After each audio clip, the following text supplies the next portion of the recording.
What's with the weird noises?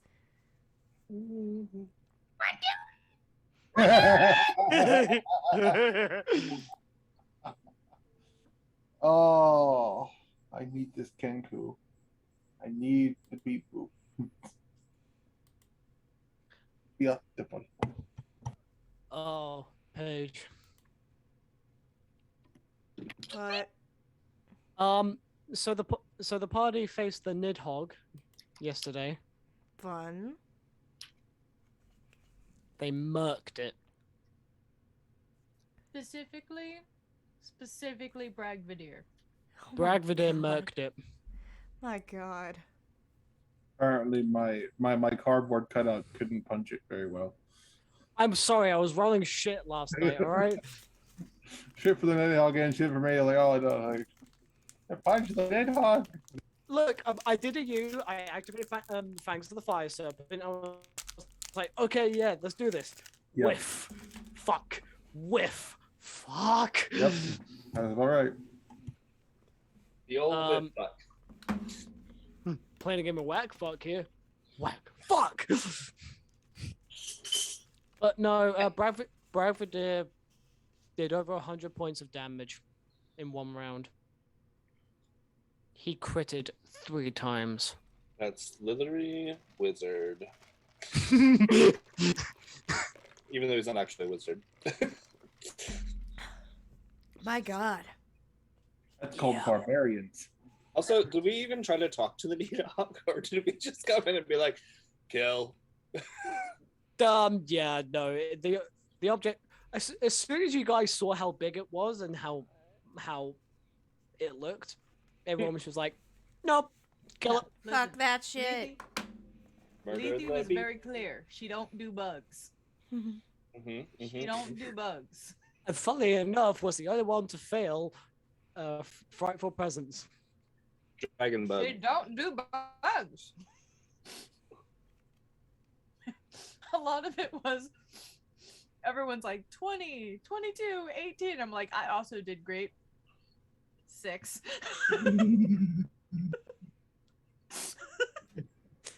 And people were like, is this Lethe? No, this is Sarah's rolls.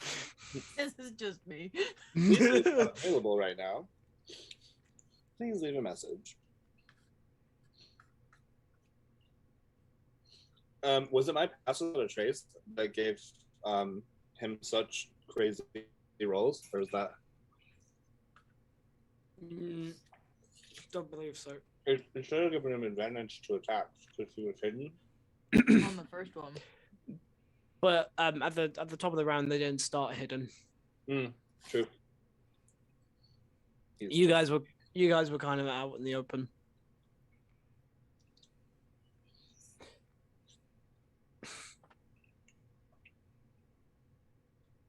But Icarus, I have a feeling you'd be quite proud of me with the art's sake for the Nidhogg, because it drove fear into the hearts.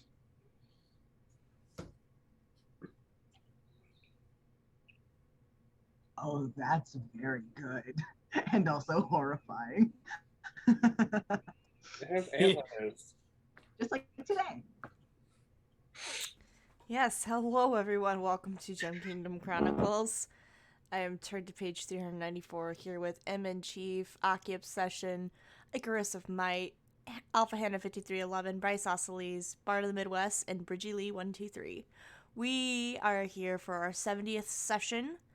Unfortunately, once again, Brian T is unable to join us. He's feeling under the weather, so we're sending all of our love and positive vibes to Brian. We hope you feel better soon. I don't have a lot of announcements other than it's spoopy weekend. So stay safe if you go out trick-or-treating. No, nobody's going to give drugs to your kids. What the fuck is wrong with you? Don't trust any apples given to you by, living dolls wearing Hello Kitty masks. If you watched Chucky recently, you'll understand what I mean. As a small public service announcement from someone currently working at Spirit Halloween, if you come in today, tomorrow, or Sunday, and get angry that we don't have a costume you want, you had 2 months to come get your costumes. It's on you now. Please be kind, because we will all be driven insane. I'm working next 2 days. I'm gonna go crazy. I'm waiting until the day after Halloween to get discounted SFX makeup. Hey. That's what I'm doing. Yeah. I don't work those 2 days. I'm like, give me, and I get a slightly stacked discount because so like they'll apply the 30% and then they'll apply the 25 and then the 50. And my store is like the only store in the area that's going to have those 2 days. So I'm just like, all the makeup. I'm not sure if Kitsune is here, but usually he drops the link tree that has links to all of our social media, YouTubes, Instagrams, TikToks, our shops, as well as social justice websites. He is here. Hello, Kitsune. You've been very quiet today. I'm kind of concerned. No updates for the Teespring. Sarah always has deals going on Society 6, and as well as if you live in the Westchester, PA area, she has photography sessions going on throughout the fall time, so if you want to get a session done, please book with her and follow her at Sarah Jane Photography on Instagram to see her work. Bridget has her resin shop on Etsy where she sells demi-lich D20s. There's these dice skulls that have D20s floating on the inside. There are some left, but they are in limited supply, so get yours now while you can. Kitsune, I'm watching you. It's bad that the streamer is watching the moderator. This is not how it should work. But yeah, make sure to check out all those store links. Upcoming streams this Sunday, we are not running Lost Mine of Phandelver. Instead, one of our players, AJ, is going to be running a spoopy one-shot in honor of Halloween. I might stream it. We'll see. He still needs to give us the details of what the one-shot is about, so unfortunately we have no details to provide to you. Monday is Secrets of Pandora, run by Hannah here and hosted on this channel. That'll be Monday night. Tuesday is Queer Questers on Ryan the Enchanter's channel. I'm a part of the Queer Questers crew. We just had our first session this past week, and I think we had at one point close to 25 viewers. It was awesome. Nice. It was awesome. A great first session. It's an amazing cast that I'm working with, and we have our belated Halloween episode this Tuesday, so all of us are going to be dressing up. And this upcoming Thursday is Clone Wars 5e that Hannah and I are both in. But if you don't want to watch anything Star Wars, we also have Tales of Yggdrasil run by Mitch on his channel, mnchief_. It is the Norse mythology inspired D&D campaign. And of course, every Friday is GKC. And then the following Monday will be Humblewood Heroes of Humble Origin, run by Sarah and hosted on her channel, Aki Obsession. So that is all of the And Winx Club. Oh yeah, Winx Club is next Saturday. We have a Winx Club one-shot planned. It'll be hosted here on this channel, and that will be live Saturday, November 6th. So be sure to tune in for that if you like Winx Club. That is it for stream updates and announcements. And I have nothing else to say except I'm very depressed and ready to fight God. Does anyone else have any other announcements they want to make? Ryan the Enchanter is adorable. Oh my I god. mean, Requesters, like, He's, I was just like watching. I was like, oh my god, he has like this cute little witch hat. I was he like, ah! does. Ryan is so sweet, and the world of Anakra is all of his creation. Mm-hmm. Yeah, he told us all of the lore, showed us the world map, and we had been hyped for the past month to get to play. But let's say it started with a lot of technical difficulties just getting the stream started. JJ, their internet kept cutting out the entire time. Gabby, she had trouble connecting her mic. Andrew, his headset wouldn't work. So, Murphy's Law of streaming, anything that could go wrong in the first stream did go wrong. So, but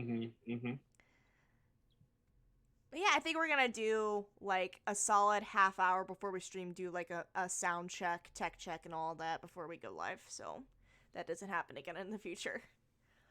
I do have an announcement. Mm-hmm. We're doing! That's it. Are there any other announcements for tonight's ritual?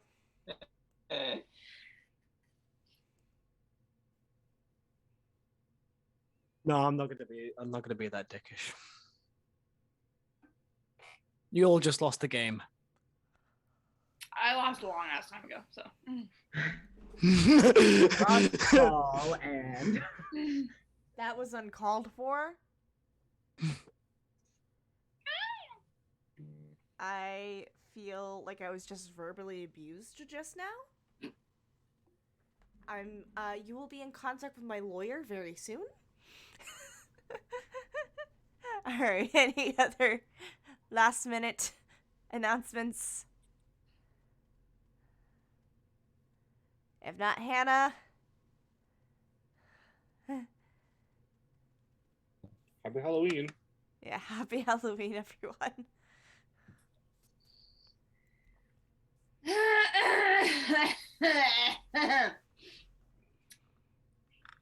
Water. Have you drank it? Have you had any today? That's not water, Paige. Actually, yes. Because my tum-tum hurt and I was dehydrated. Oh my god, Well, Sarah! I'm so well, how the turntables. How the There. turntables. Wow. Would you look at that? Miracles do happen. Because I got food poisoning and needed to rehydrate. Oh no. You see, that wouldn't have been nearly as bad if you had drank water in the first place. You son of a biscuit. You love us, really. Anyway. Flaws and all. Water, please, all of you. Cause I ain't gonna. Cause if we fucking meet up, I ain't gonna take any of your shit. I am not afraid to bitch slap every single one of you to drink water. Oh, thank you. just chasing us down with a scorpion. This got very kinky very quickly. I'm actually picturing a super soaker, but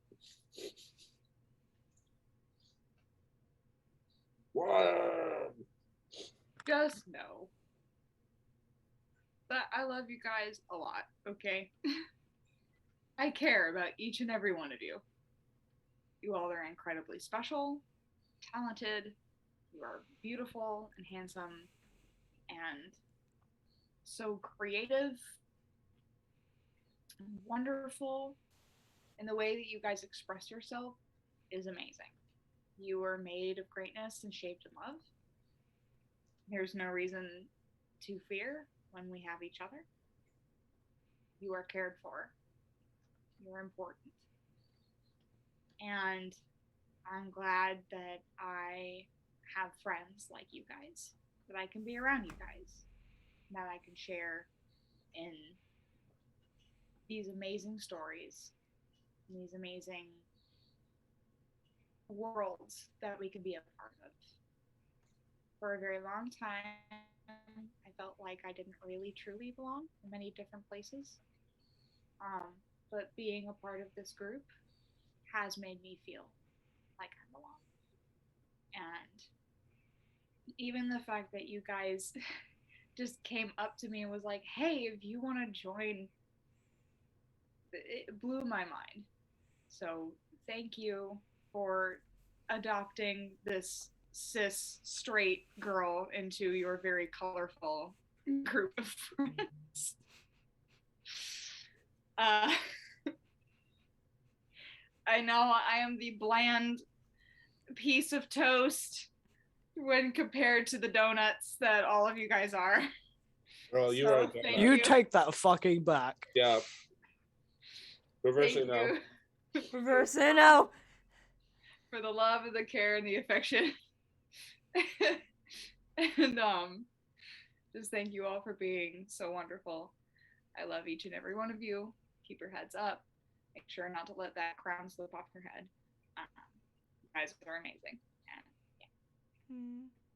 And drink water. We're doing. Alright, if that's it for announcements, let us dive into tonight's episode of Kingdom Chronicles. Ba-da-da-da-da! Icarus, have fucking mercy. Please. But it's Halloween. It's a boogie. And what's This spookier is than how sharing we your lives? die.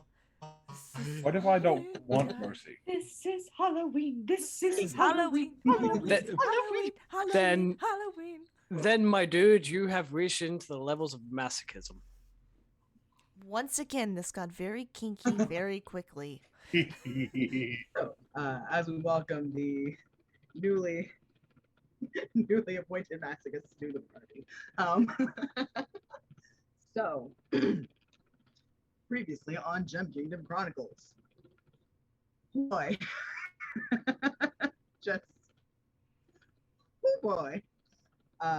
So, we cut back over to Devotion, who replied to the sending from his sister with a very poignant message, and then headed back to the inn. We had an update with Susa, where she's trying to kind of do what she's seen Darren do in the past, in terms of like, okay, I need to talk to people in a bar, and that's how I get information, which honestly, pretty decent plan. Kind of finds out some information about like the Northwest area and that there's like some shady people up there, so it might be worth checking out. But then she ends up seeing a half-orc child staring at her and realizes he kind of looks like her dad, which is odd, considering that as far as she knows, her dad has been dead for many, many years. And she takes off after the kid, who, upon seeing a very large woman just running at him, also runs. Who would have thought? I wonder why. I wonder why. Darren, sort of like, look, I played jump rope with timeline in this one, so we're just going to go with it. So we have like a quick jump forward cut to Darren, who was looking closer at the place that he had sort of posted up, which was overlooking this very, very skeezy kind of like criminal camp that seems to have connections with Severance, as from what he can tell from the tent in the corner. He looks closer and confirms that the woman that he sees staring into the fire aimlessly is in fact Anya, but he doesn't see Severance. He sends the Onyx dog to get Rayla and then the others at the shack. And he's going to keep observing from here. So then he gets the front row ticket seats in full IMAX experience to when Severance returns, which is a little odd because it looks like her share of everything that's come in for the night from everybody is lighter than it should be, and she seems delighted but still angry about this in that lovely contradictory way that things exist. So she asks who is cheating everyone, and 3 people are shoved forward. They're all accusing one another, saying that, oh no, he did it, oh no, she did it, and there's no agreement as to who actually is, cheating her, if indeed anyone was to begin with. So she has Anya, as we see. She has Anya just fucking fireball the three of these men, and they just, vanish into some ash, and it's a whole great thing for nobody. Um, Definitely got a lot of like sadism visible sort of here. Anya has no reactions at all. She just does exactly what she's told, and then just kind of like goes back to neutral stance mode. Um, so Severance tells all of her remaining people that they need to recruit better, and she expects them to, make up for this in the next night, and goes back to her tent. It's great, good time. Back at the shack, uh, the rest the rest of the group was having a very nice dinner. To be fair, it was really good.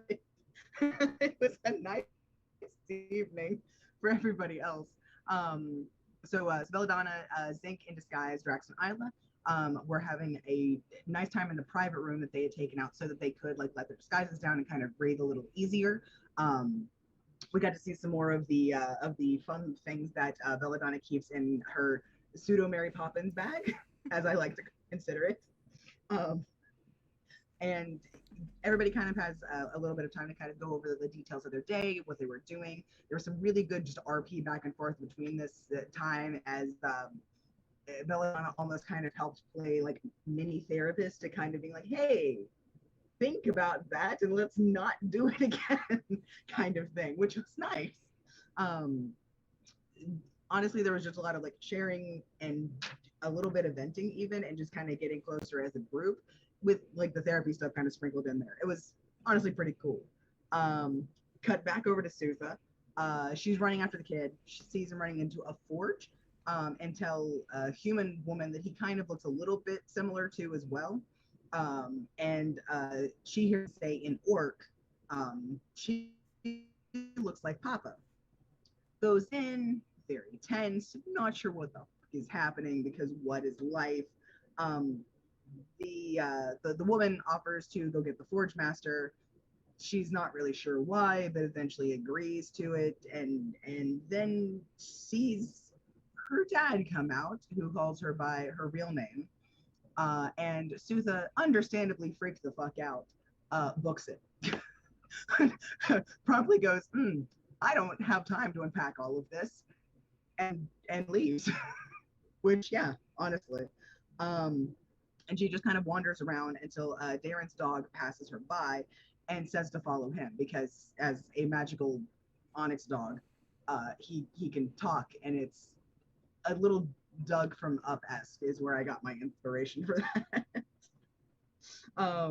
The dog also collects everybody else over from the shack to bring them down and over, and goes to lead them over to Darren. They get up, they see Darren.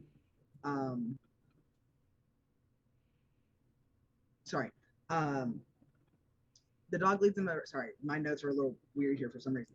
The dog leads everybody over to Darren so that they can see him. They get up and see him, and then they go up to where he is up there, kind of thing. Devotion is understandably very upset at everything that he is seeing down below because just nah. And Drax decides to be helpful, to be fair, completely honestly very helpful, and grabs Devotion's hand, but it's the hand with Loki in it specifically.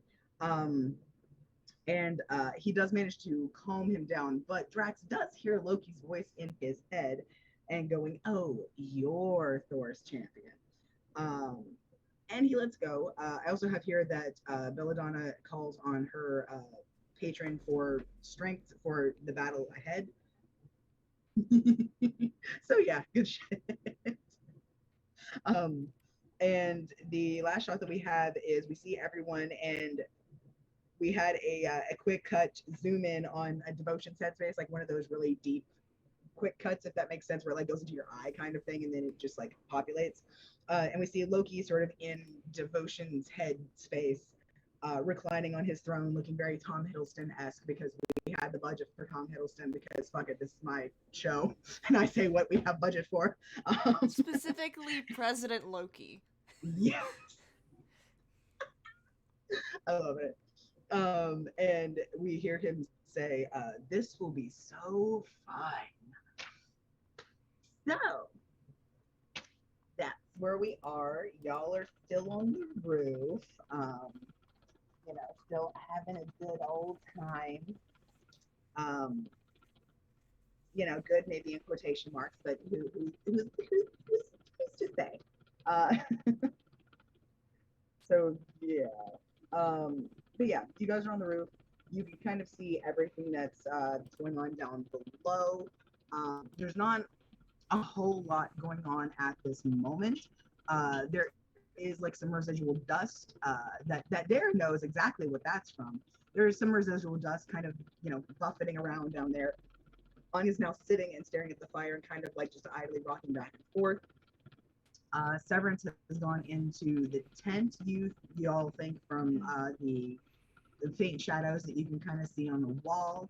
But there don't seem to be any other sort of goons roundabout inside. And y'all did a good enough job that I think you passed like one or two coming in, but you did a good enough job that you didn't get caught because of pass without trace. Mm-hmm. So yeah. Right. So what you do?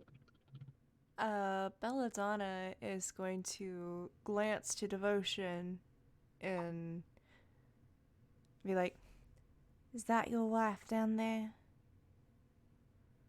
He nods. We need to get her out of the city. Alright, I can try and contact her from here. She might not respond. It's still worth a try. And I'm going to try and telepathically speak to Anya. Okay. Gotcha. With that, are there any limitations? It as says like, I am able to their speak response? telepathically to any creature as long as I share a language with them. Okay, cool. Wanted to make sure. Mm-hmm. It's a range of 60 feet, though. How far away from me is she? I'm gonna broadball it with the Pythagorean theorem, right triangle bullshit, and say that you were within 60 feet. Okay. We're just gonna Smash. I was told her name, right? When I was told what was going down. I believe so. At some point, I'm gonna say, if nothing else, like these people will have definitely at least mentioned her name, and I feel like Belladonna would be like, gonna store that away. Gonna put that in my bag. I'm just gonna go. Anya, dear, can you hear me? You don't have to respond verbally, but just nod your head if you can hear me. And I'm watching her to see what her reactions are. I'm pulling out my knives. Okay. A Devotion, high or low? Your Hi. wife, you get the. Yeah, it's fair. Hi.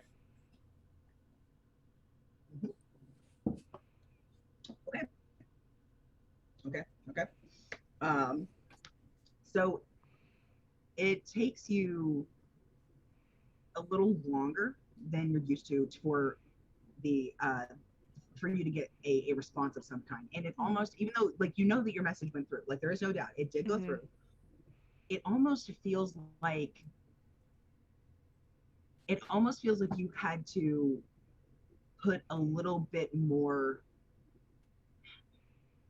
determination into sending it than normal, because normally when you talk with someone telepathically, it's seamless, it's effortless, it just happens because that's how it usually works.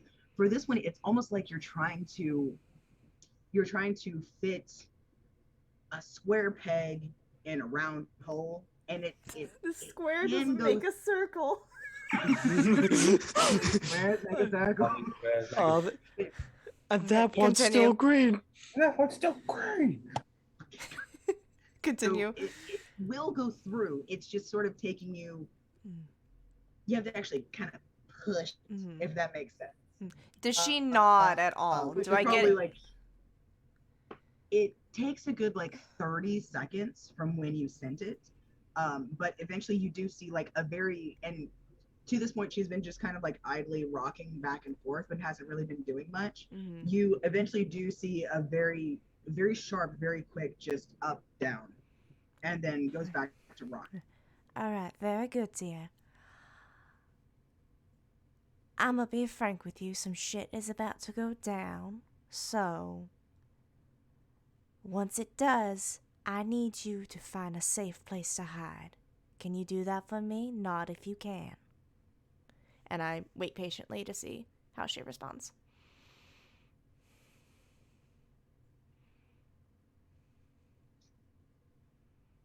You wait, and she's rocking a little bit faster. And after roughly about the same amount of time, you see that she ends up doing another quick jerk, but this time it's side to side and then back. Okay. Can the person respond, or can it be only? She can respond to me. She can respond to me. Okay. As long as I speak to her, she can respond to me. Okay.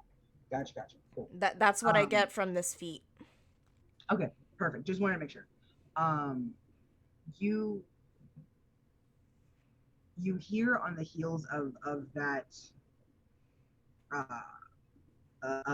You hear on the heels of that no, essentially that head shake.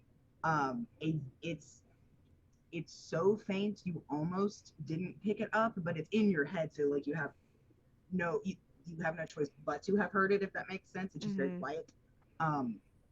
You hear very, very quietly this quavery, whispery, small voice that just says, "Help." We're gonna get you out of here. I promise you, sugar. But I'm gonna need you to stay out of the way, alright? Try to get somewhere safe.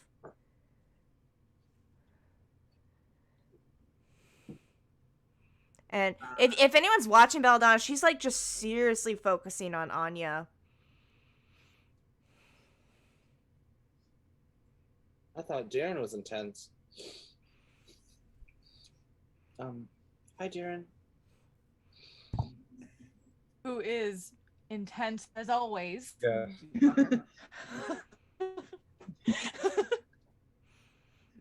And just kind of looks over to Devotion and then looks and gestures towards the tent. Darren. Darren.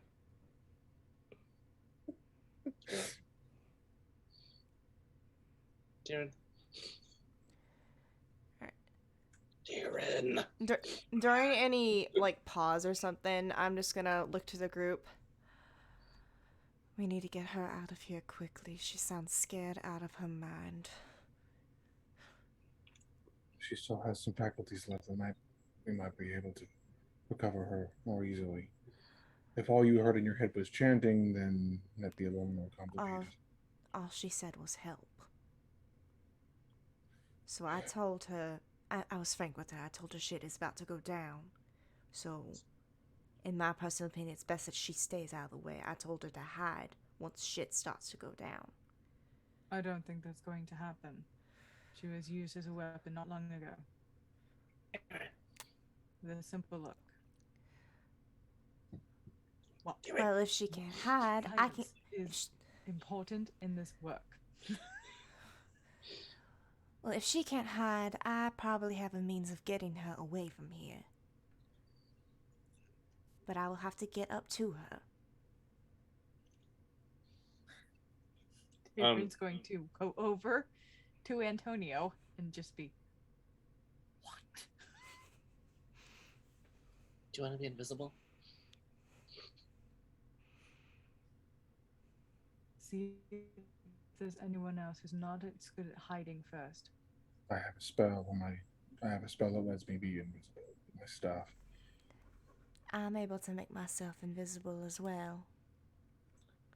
A word of caution. Darren has seen what she can do.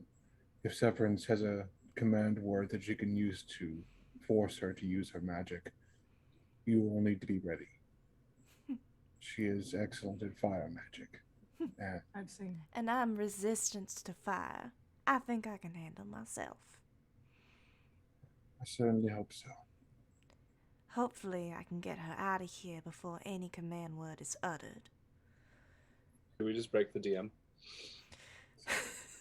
Sorry, it sounded like Darren was like, yes, very excellent, or something to that effect. Like, in the fireball match, I was just like, damn. You're like, yes, very powerful. I watched her vaporize 3 humans. I watched her vaporize 3 men. Anyway. He actually said, "I am aware." I know you said something, but I couldn't pinpoint exactly, and I was just like, Am I coming through quiet? No. yeah, No. you're really, well, at least on mine you are, but that might just be my thing. I have no idea.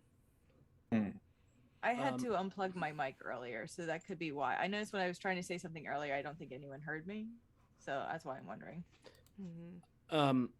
As soon as Darren says something about people who need to be, like, who can't be hidden as well, Drax immediately pipes up. My armor's quite loud. Some assistance might be great. I think I have Pass Without a Trace, so I can cast that. I think you currently are past without a trace. We are still past without a trace. It lasts an hour. Okay. Because So that is still up. Extra invisibility will be great. Okay. Motion kind of like takes a deep breath. I don't want to be macabre. Where are the kids? The kids are away. They're not here. Severance only got her. The children were able to get away. They're with someone that I trust in the wind, and they will remain so until we can get Anya out of here. If, and more than likely when, Severance realizes what's going on, I will draw her attention first. She'll want me first. But she'll go for any weakness you have. So be ready for anything. DM question. Where are the twins?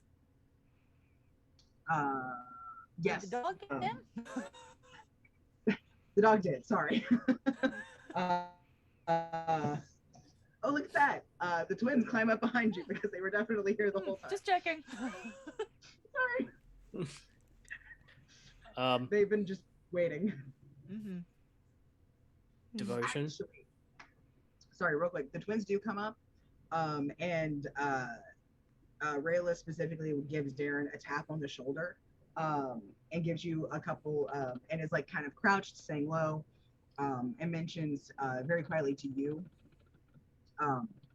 while like looking around, past like a miniature army on the way here.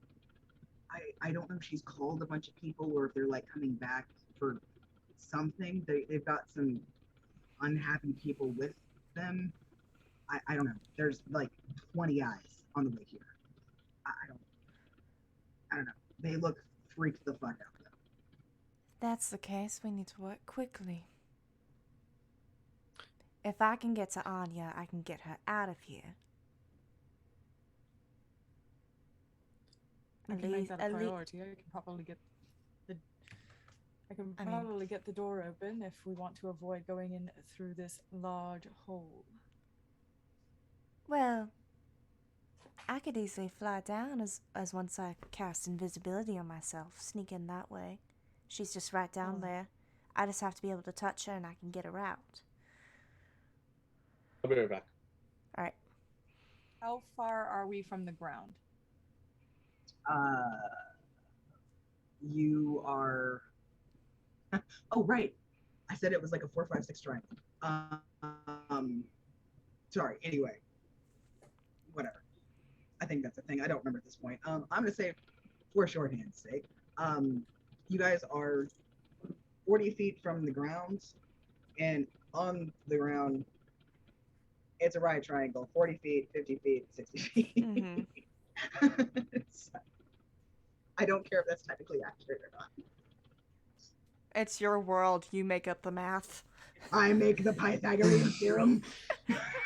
A squared plus Yeah. b squared equals c squared. No.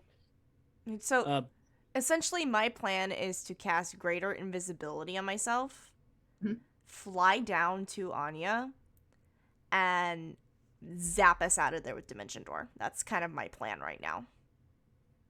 Okay. And Belladonna relays that to the group.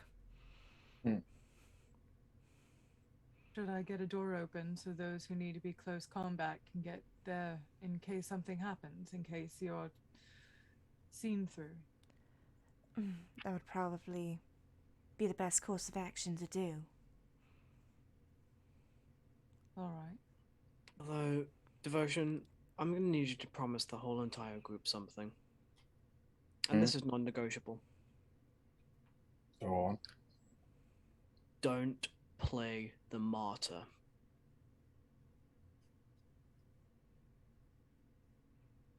Drax is looking at you with a dead-ass stone face, just...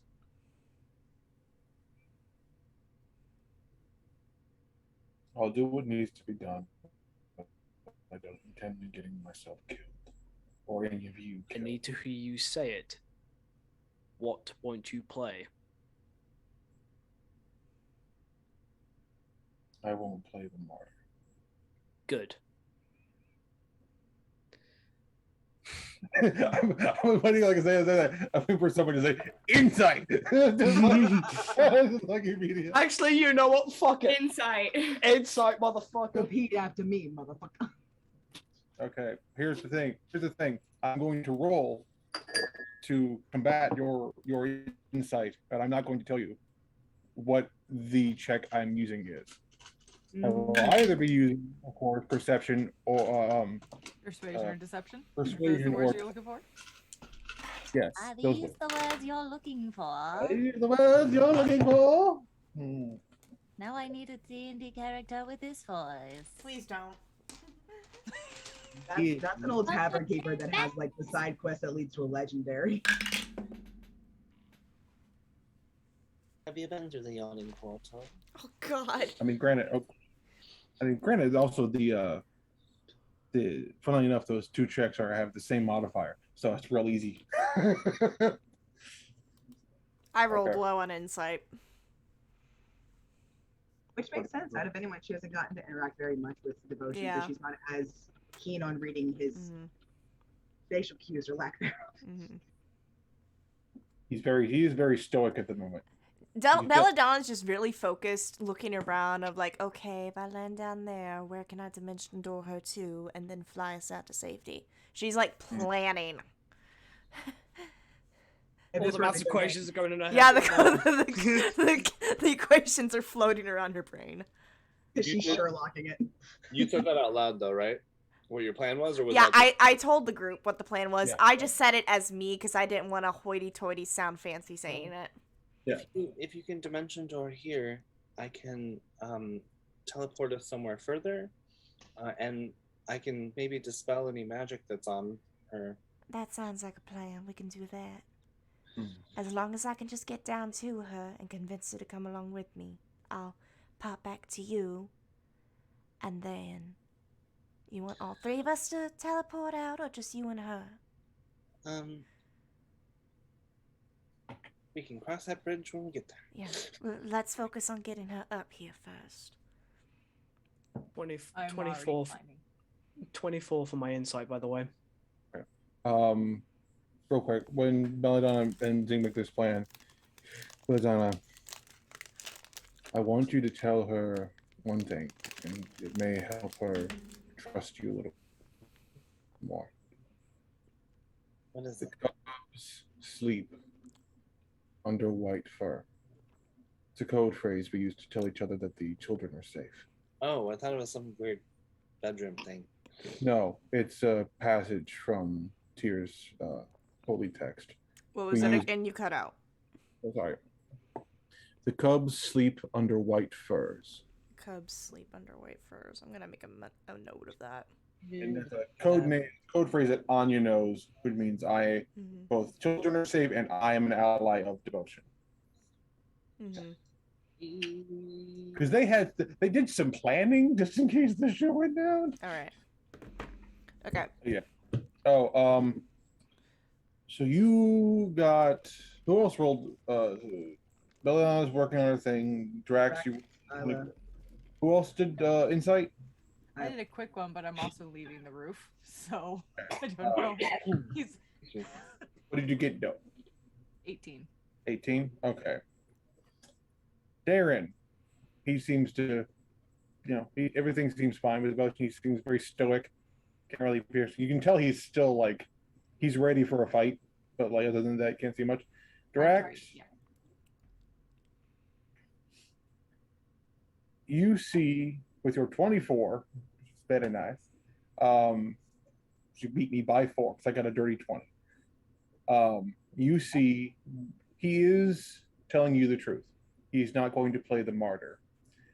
But you also see beyond that, there is this.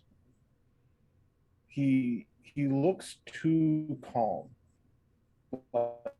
You can tell he's angry. You can see the anger in the back of his eyes. But him going, the idea, you feel like this instance of him going up against his sister is something he's accepted and something that he is going to do whatever. When he told you, I will do what is needed, I will do what needs to be done. Yeah, there was an ulterior meaning to that, but he did tell you the truth that he is not going to play the martyr.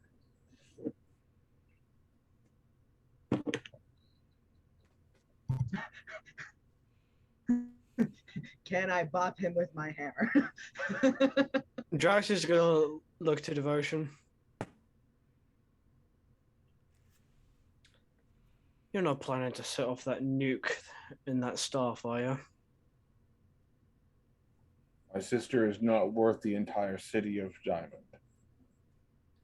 Good to know. You go. There you go. We're not the evil. We're making good All decisions right, today. We make good decisions today. We make Besides, good decisions today. I wouldn't use that. 1 here, 2 against only 1 member of my family. That is the last ditch effort of everyone run. I'm breaking the staff. I'll let you know if I'm going to use it far ahead of time. Drax has eliminated the worst case scenarios, and that way he's not scared shitless. Excellent. I just had this flash of gentle parenting, but directed at devotion. It's like, hey, Dr. Manhattan, put the nuke down. We don't need to be destroying the entire town. That's going to result in everybody hating this place, and no one's going to be happy. If you cannot put it down, I will have to take it away from you. There we go. That's a good decision. Thank you very much. Drax will steal the staff. Setting Drax off can't use it, nukes but he can is see- counterproductive. Coming comic is counterproductive. Yeah. Anyway, Setting up a nuclear diamond is counterproductive. Drax is readying his sword and shield. good shit. Is preparing a spell. All Good right. shit. So Belladonna, I believe, is going to be I'm going down. Getting situated on my broom. I snap my fingers and I disappear as I cast greater visibility. I have a minute to get down to her. It only lasts a minute. Drax. Hopefully, you'll get there in one. Okay. Yes, Ink. I'm gonna open the door. Oh no, go ahead. Finish your thing.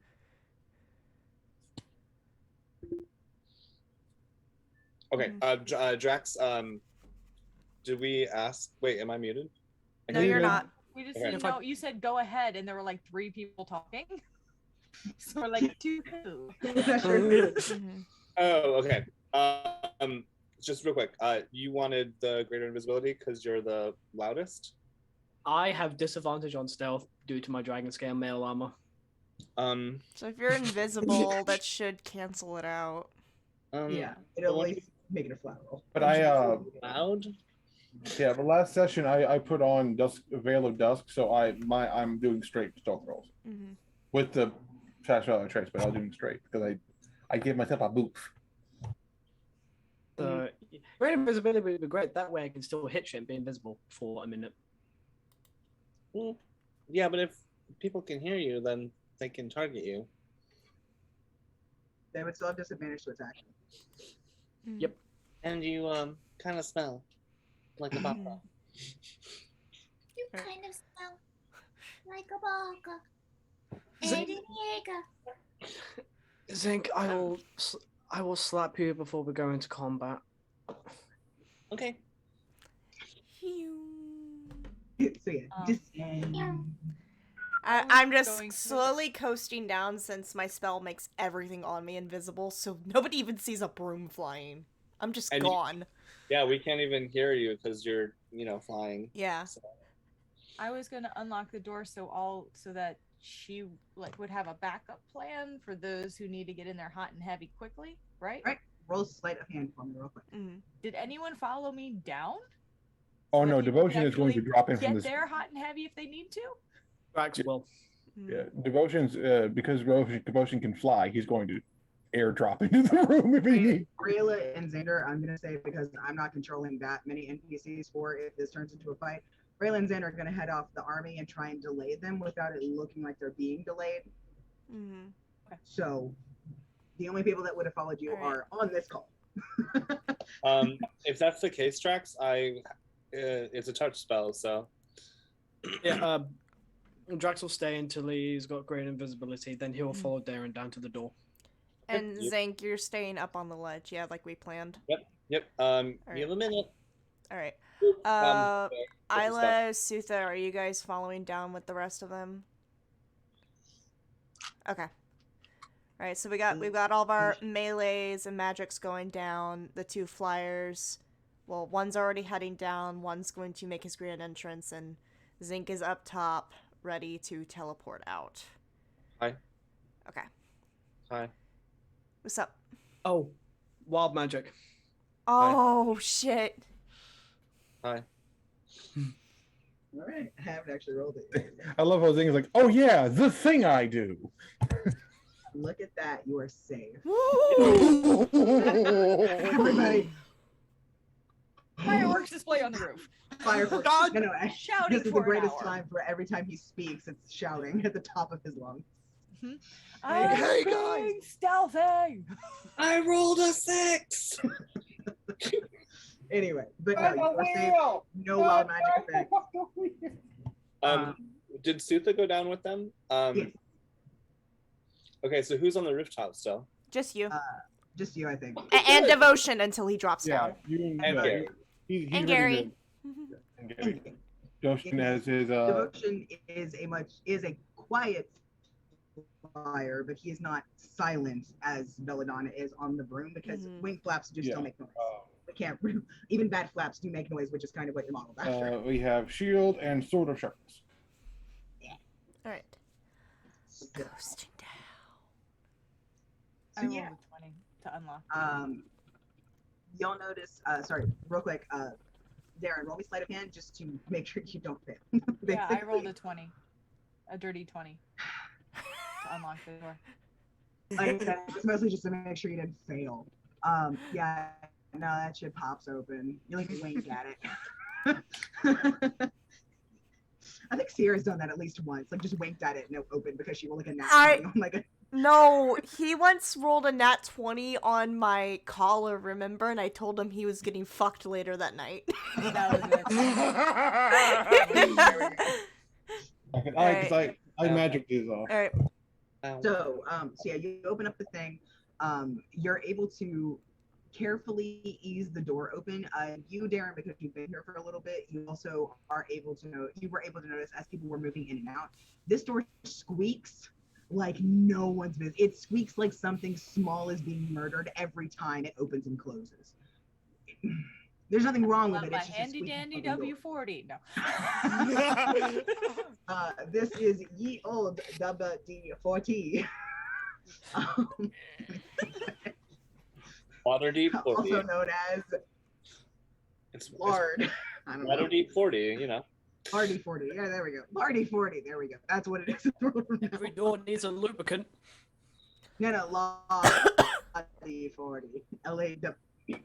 Anyway. So yeah, so you're able to ease it open in such a way that it doesn't make that horrible squeaking sound. So you're prepped and ready.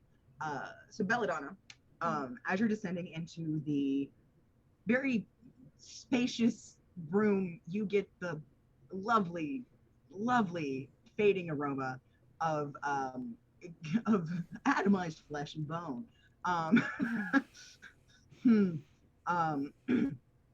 But yeah, you're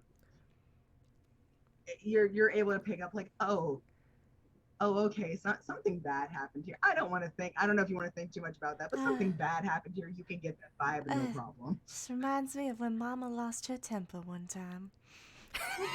No. Stay out of my rutabaga! Did you use the good china? In front of my rutabaga? No, I go- Riot, don't hang us. I go to Mama was really pissed at those bunnies. Sorry. Belladonna, you are coasting down. I You go are silent. I go to float near Anya. She can't see me. Nope. And she hears in her head, and hopefully it's a little bit more clearer since I'm next to her now. The cubs sleep under white furs, and she feels a very, very gentle hand rest on her shoulder.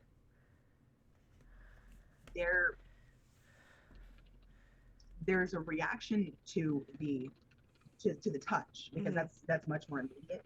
You're still feeling that resistance. It's not quite as bad because you're so much closer now, but you're still kind of feeling it, which again is weird. I don't think you've ever encountered anything quite like this, but you've also never seen anyone in this state. Okay.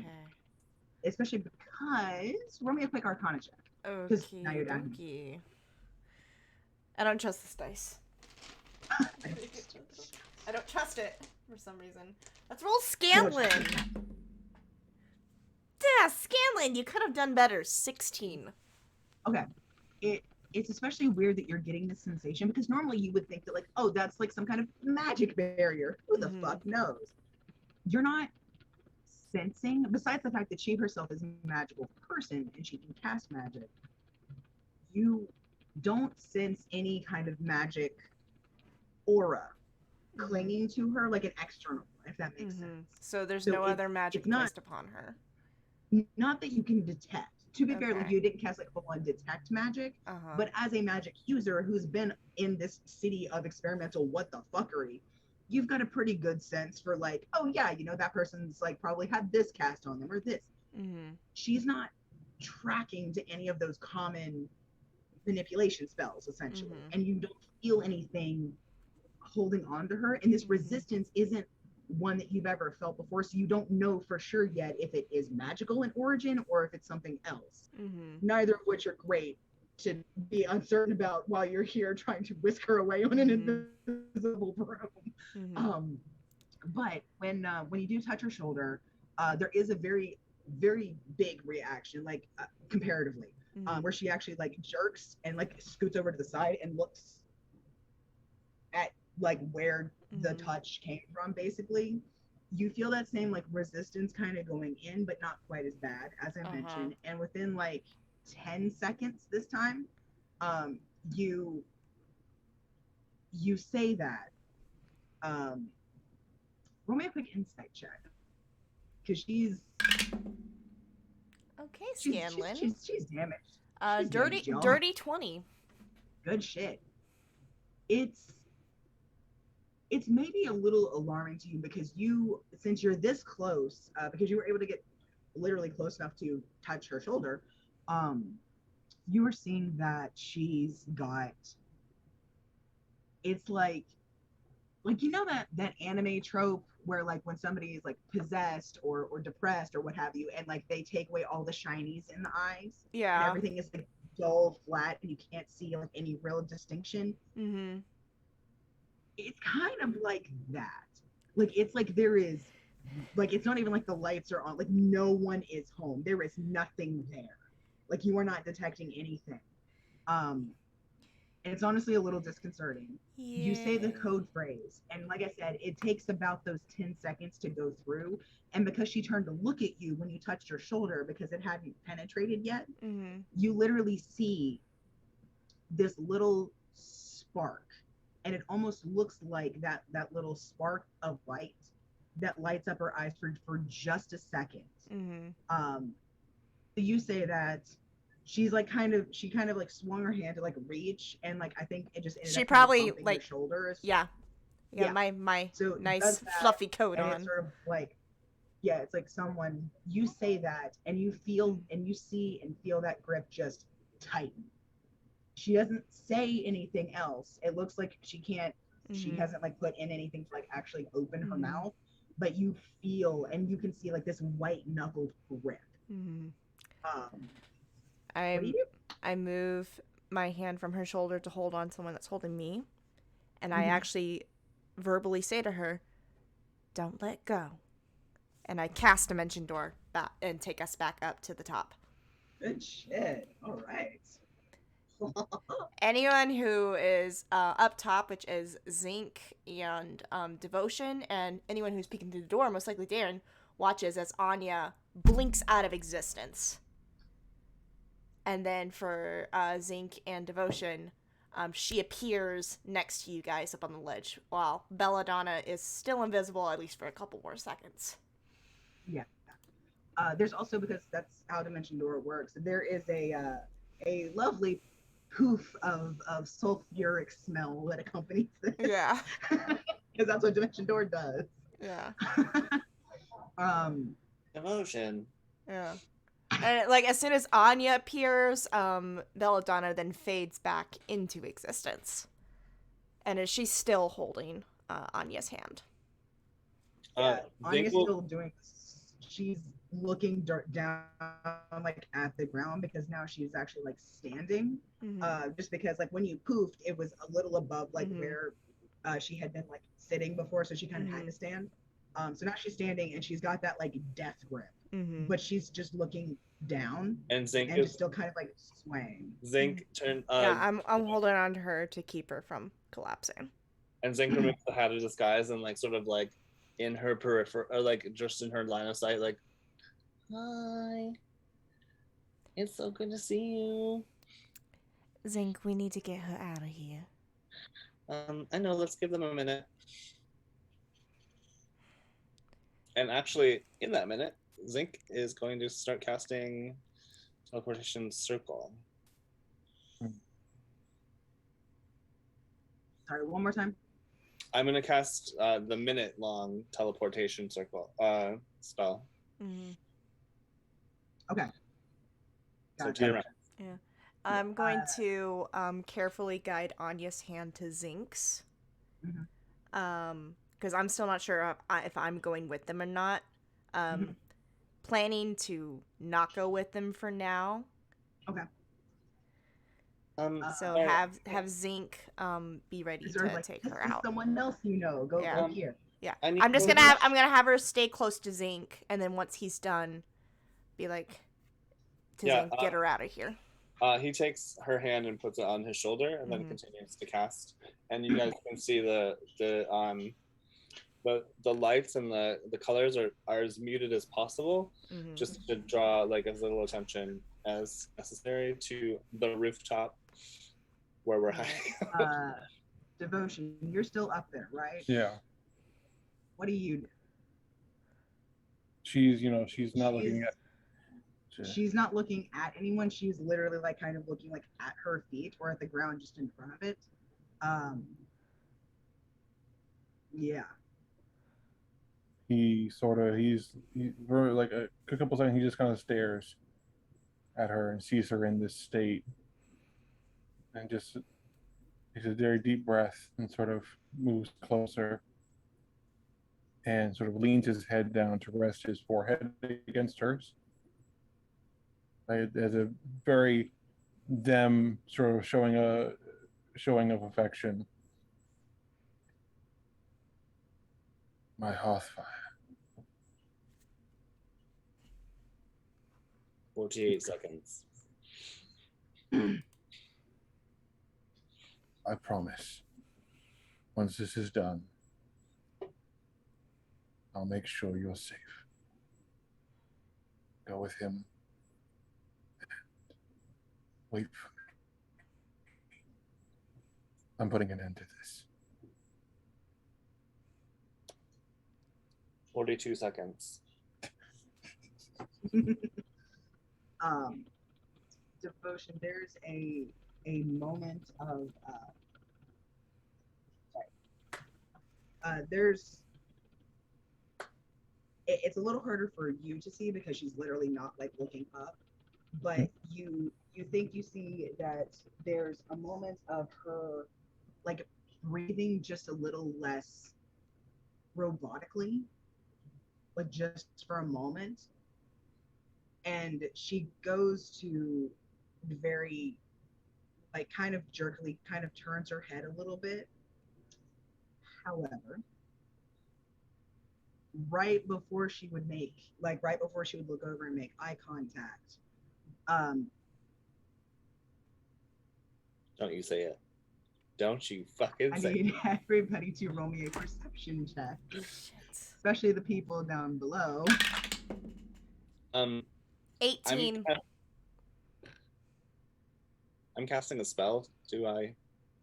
You don't because you're casting the spell. 17. 17. 18. 27. Fucking Christ. Okay. I rolled a natural 19.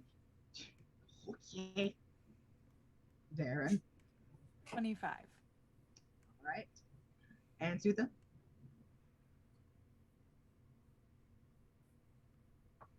30 seconds. Perception. I was gonna say my dice roll does not work right now. Ooh. Do you want us to roll it for you? Yeah. What's your And modifier? then, what were we rolling Perception. again? Perception. And my Ooh, I perception rolled is really plus. well. Oh, nice. Perception is plus 11. Then 27. Nice. Right. Okay. All right.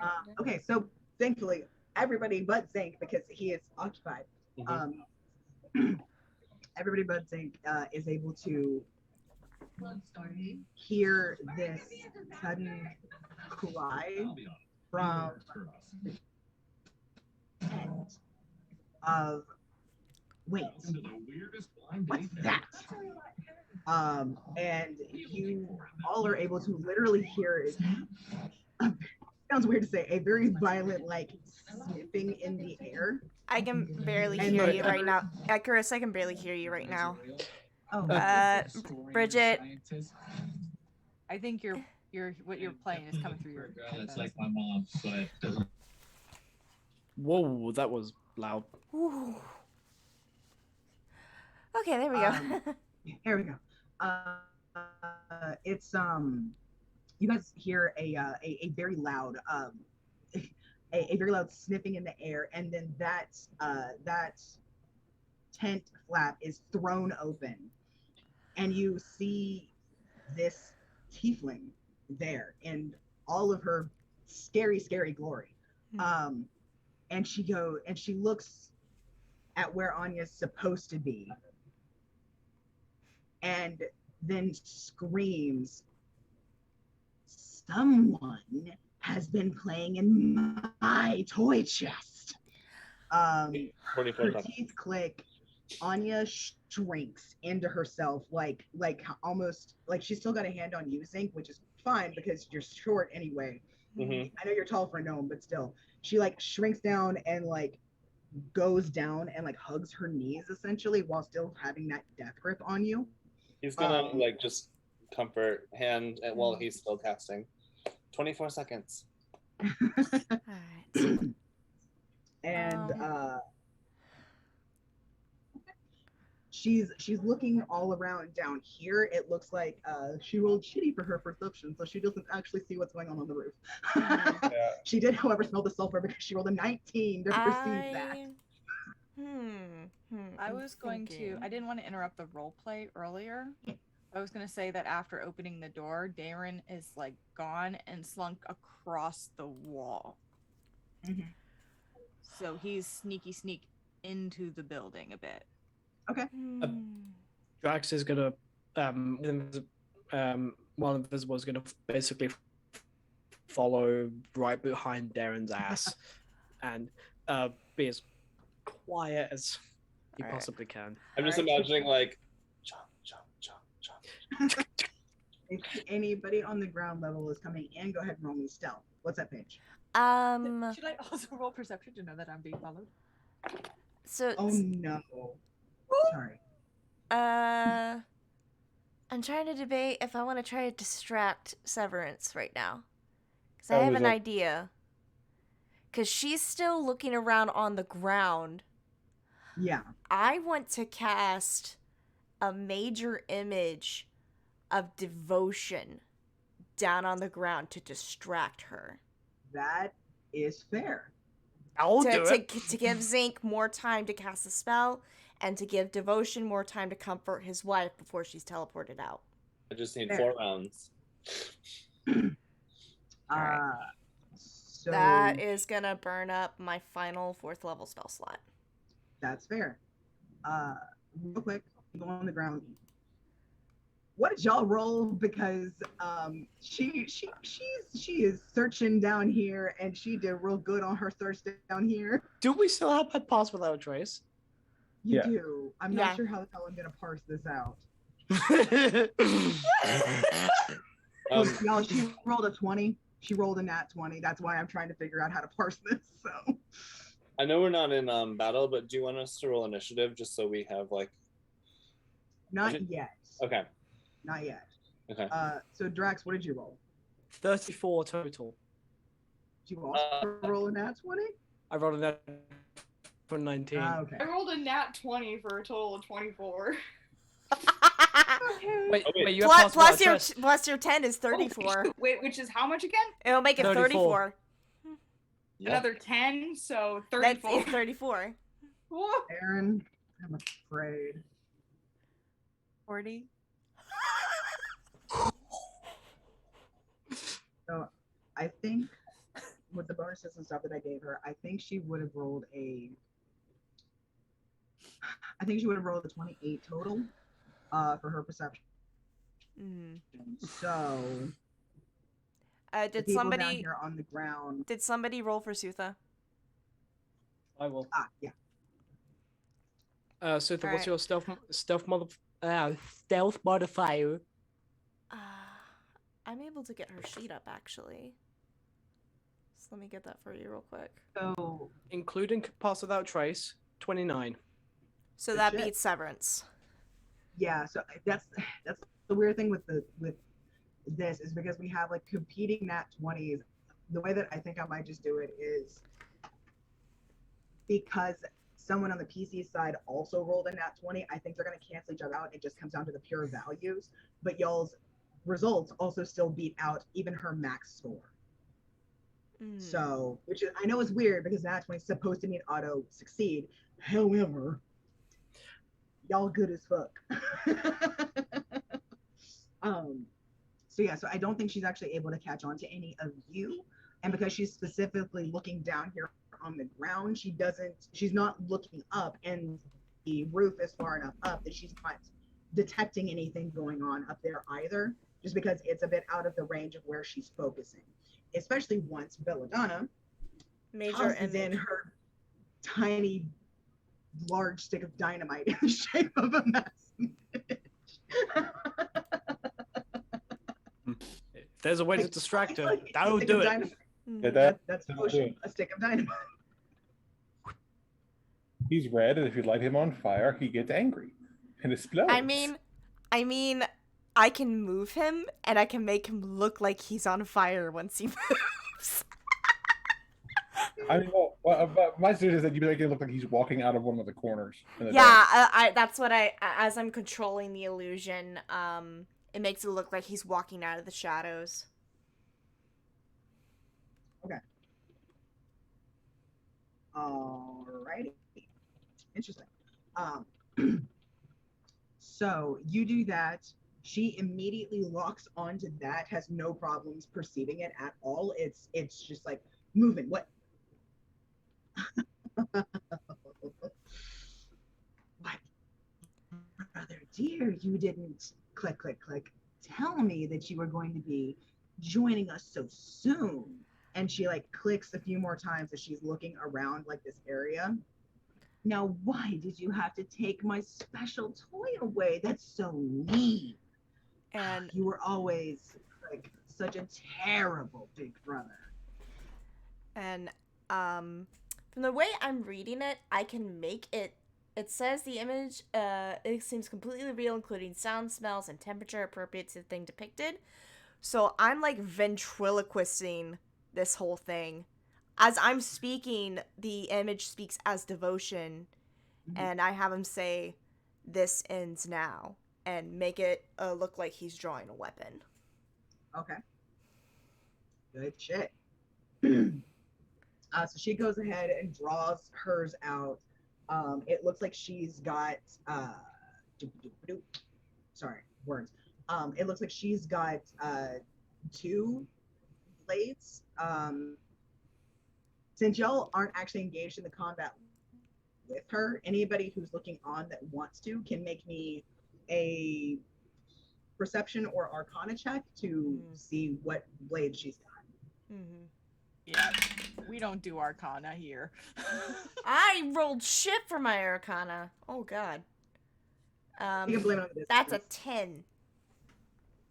That's a Fine. 20. That's a 24 for perception for drags.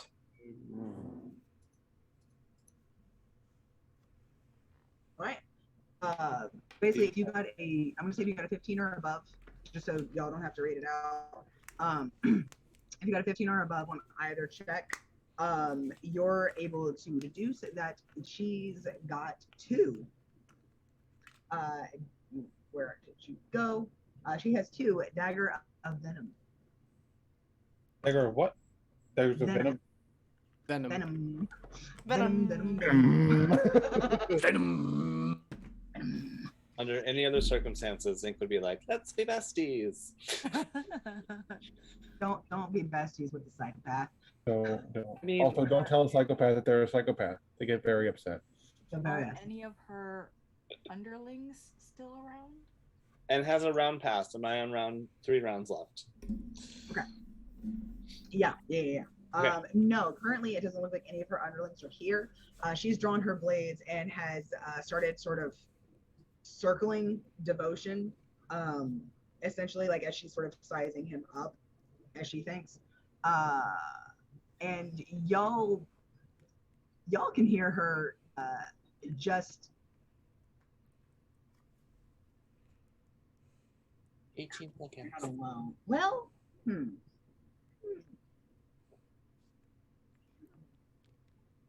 devotion. Technically, from the way she perceives it, she's alone in this room talking to you. Mm-hmm. So I'm gonna need you to make me a wisdom save. Oh, to see if she hits home or not. Yeah. Makes me angry.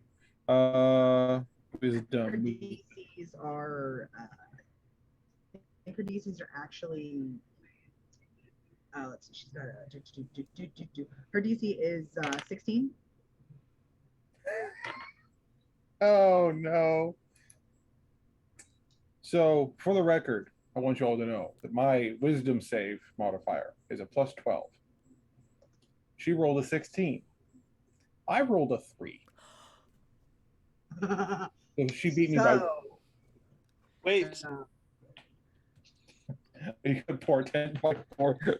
No, I don't have portent, Can you but portent? can I- That's a No, different I game. thought Tides of Chaos. That's what it is. don't I have a thing? Can't remember. I thought I had Tides of Chaos is for me. I don't have any inspiration to Thank you. give. And luck. Then luck. And luck. I'm gonna bend luck. Can you add 13 to his roll? Oh wait. Is No, 13? she rolled a She rolled a 16. Devotion Devotion has a plus 12, and he rolled a 3, so he has 15. So Ben Luck, when another creature you can see makes an attack roll, an ability check, or a saving throw, you can use your reaction and spend 2 sorcery points to roll a 1d4 and apply the number rolled. Can you do that while you're casting?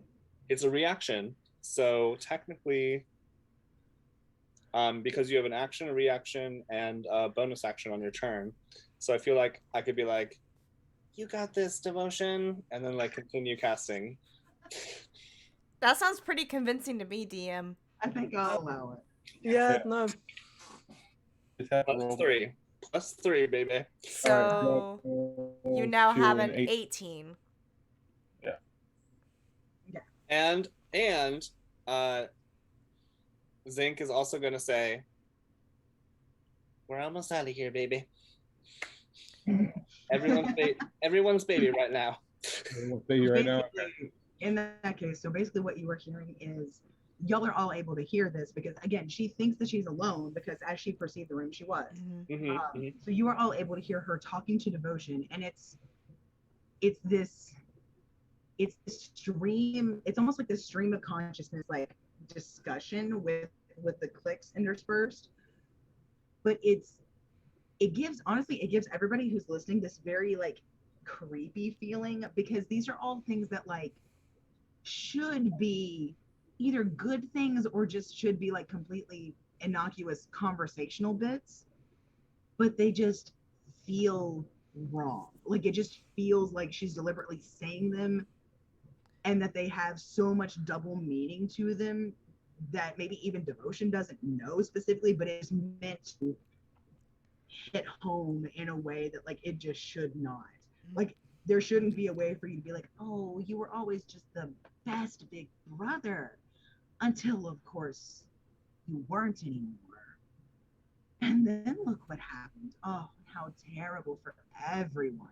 It's like, okay, yeah, that's creepy, sure, but not technically the bad, but it gives everyone that like just like skin crawl sensation. Yeah. It feels very icky.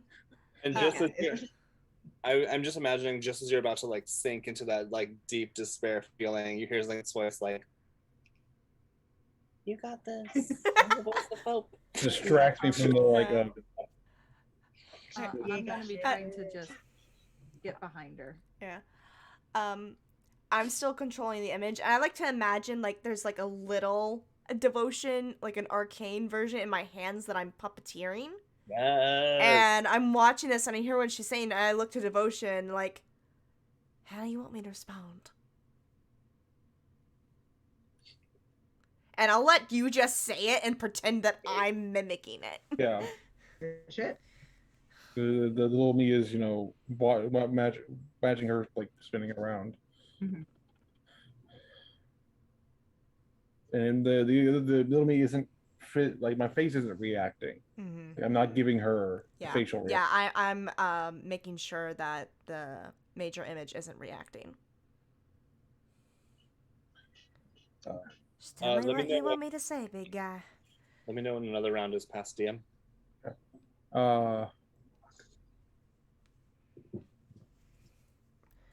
I'm surprised it took you so long to find me. You were never very good at hide and seek. I repeat all that. I saw his face like, oh. Madam. Anyway. Oh dear. Also, if she's smart enough, she can make an intelligence check. But I feel like she's too lost in her ego right now. She's too lost in like this is it. She's way too lost in that to like ping to it basically. Especially because like the way that I was going about it, she was looking for someone and she full frontal found Devotion sneaking around. Mm-hmm. But that was a perception check. That was just to see somebody moving around down here. Mm-hmm. That wasn't the intelligence check needed to be like, oh no, that's a fucking illusion. Mm-hmm. So she's just sort of like, oh, there you are. So, you know, that whole thing. Mm-hmm. So she hasn't quite pinged to that it's not real. Mm-hmm. She shrieks and lunges forward with her daggers drawn and just They just pass through. and tries to, okay, and it is major image the one that like will make it so that the person will I can't react. Huh? No. But I know that there's like with some of the illusion spells, it's like the person like interacting, if they don't like stab it, or if they fall off the bridge or something, then they think it is because they like misstepped or that the person's blocking. Does it do that for physical interaction? Physical interaction with the image reveals it to be an illusion because things can pass through it. Oh, okay. So if she goes to slash it, it's gonna reveal that it's a illusion. Okay, I think I might be thinking of That's the one you're thinking of, Phantasmal Force. That's Thank my bad. you. I love Thank you, it. Brian. I love it. Phantasmal Force They can also be it's basically Kylo Ren versus Luke Skywalker in Last Jedi moment right now. Yeah. No, She's honestly, gonna- this is great. This is a good way to distract the crazy motherfucker. Are we at 2 rounds yet? Are we at 2 rounds? I mean, we're at 2 rounds. Yeah, you can now tick one down. It Okay. goes straight through him, Alright. shing shing. I just gotta keep her distracted And for there's 6 nothing more there, seconds. and you guys can see like that blood or the black ooze just dripping from the fucking blades that she's got. And she like is sitting there holding them and staring at where he is, cocks her head. Oh, you coward! 12 seconds. Stab. And How? Stab. I wanna during that when she says "you cowards" have my voice come through the image and be like, "Oh, honey." Sassy pose. I want to be like, "Oh, honey, I thought you were smarter than that," and it changes to my image with a smirk before disappearing as Darren stabs her. Stab. How far away from Severance is Drax currently? Were you on Darren too? I was still on Darren's ass. Then I think you're probably right up here. So you two could probably get a surprise round before she realizes things. So Can I do a thing? Because I have right there with- assassinate. yeah. So What's real it quick, let's If just I go hit. ahead. Everybody roll the initiative just so we have it. And I'm gonna write it down. Of course, I roll the lowest. It's fine. Oh, okay. You're just that mad, aren't you? Okay. So for my initiative, if someone could roll for me, please. I have advantage, plus I have +3. Okay. I'll do it. All right. Oh shit! I rolled you a nat 20. Yeah. Yes, bitch. Sutha has a 23. I have an 11. Nobody hurts my dog's I caretaker. have an 11 too. No one hurts my new mom. Okay. Yeah, for some odd reason, I'm sorry, I'm not trying to be an inconvenient person. D&D Beyond's dice is not working. Oh, okay. Oh, no worries. I think worry they about it. just updated a lot of it yesterday, so they're probably getting the last of the kinks out. Yeah. Okay. I They're have not 98 whipping it hard enough then. I have 98 seconds. I think I've got you. Yeah. I get 100 at the end of the month. Okay. So So real quick, Isla, you and Belladonna both rolled 11. I think so. Okay. Who has the higher dex? I have 2. I have +2. Okay, real quick roll off. Straight roll. Just straight roll just to see who has the 15. higher on the bisexual roll versus the straight roll. Okay. So Belladonna first then. Okay.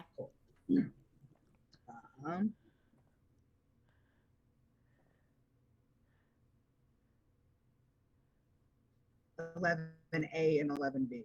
Anyway, Darren, what did you get? 16. 16. Okay. Devotion, what'd you get?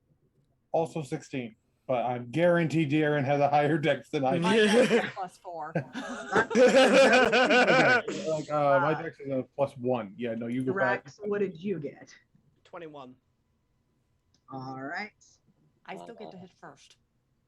She got a 19.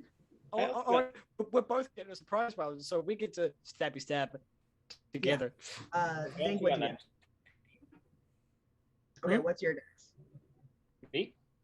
Yeah. Oh, mine.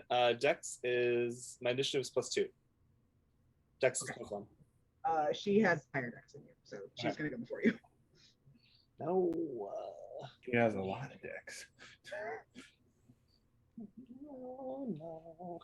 Oh no. I have three different sets. Anyway, that's unusual. So, all right. So before she gets to go, right after Belladonna disappears her image with that parting little, oh, sweetie, bless your heart. she's like, oh, honey, bless your heart. I thought you were smarter than that.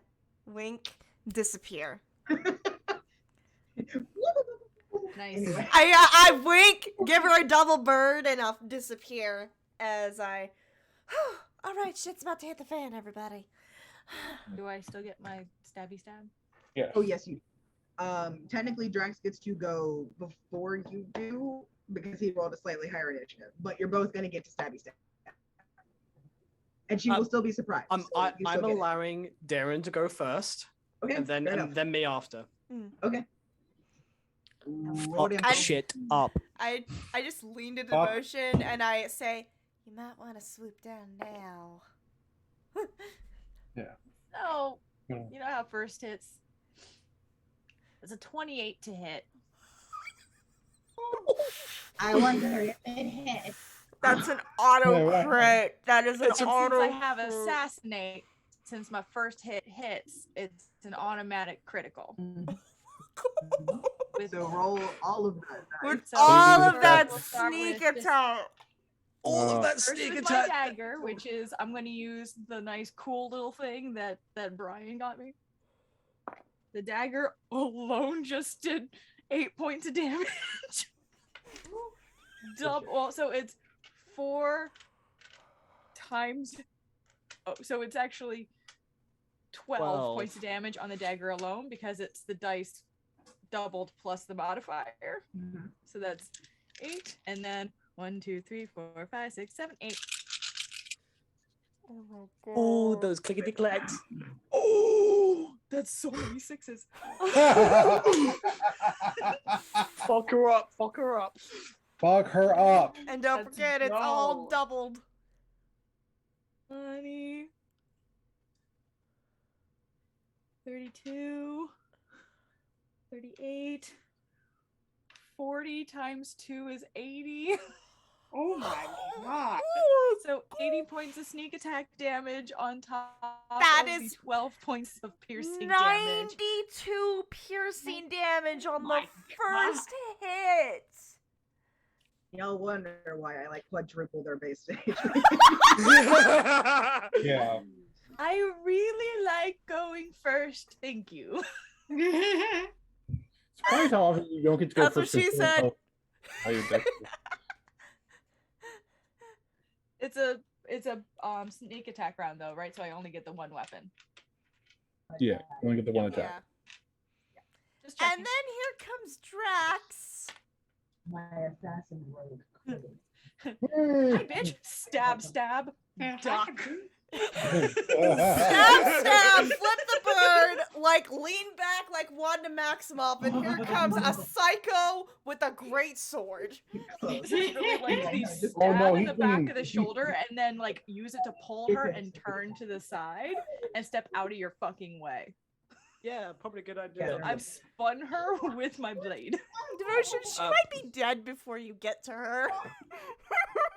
So, Which is You're I not doubt that that. lucky. It would be hilarious. You sink just right in, like I think at the shoulders basically, because that you were doing like the fucking Jurassic Park Velociraptor. Stab. Piece of bitch. And then I just duck, so all you see is Drax. I'm dropping my shield. First of all, where's oh, why, Mouse, why are you doing this to me? Why do you run out of battery now? Fuck, I can't believe you've done this. Oh, You you need to make sure absolute you devote wank the stain batteries of a to only your cockwomble. mouse and don't use them for other activities. I don't have any other things to use batteries for that sort of Are you activity. sure? No, because Blue has it. Ha. Okay, I honestly get the feeling if we accidentally kill Severus in this surprise round, Devotion's gonna revivify her just to fucking do it again. Just to murder her again. And I'll fucking do it again! Okay, for the record, do I have Revivify prepared, I think. So I mean, do you have the ring with the boon from the god? You can ask. I used my boon to get the lead on Anya. About to say, somebody just use their boon for a revivify and we'll kill her again. Just to bring her him. Just to bring her. So, yeah, Drax actually dropped the shield because fuck being defense and all just go all right attack. So, dual wielding his new sword. Can I make this reckless and great weapon master? Why the fuck not? Ooh.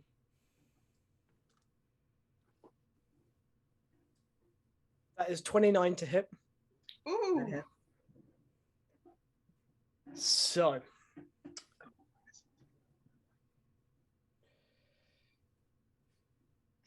Where are you?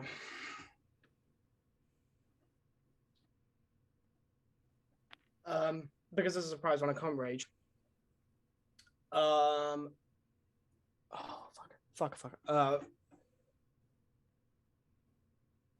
That's 25 points of slashing damage, along with 6 points of lightning damage. So 31? 31 damage.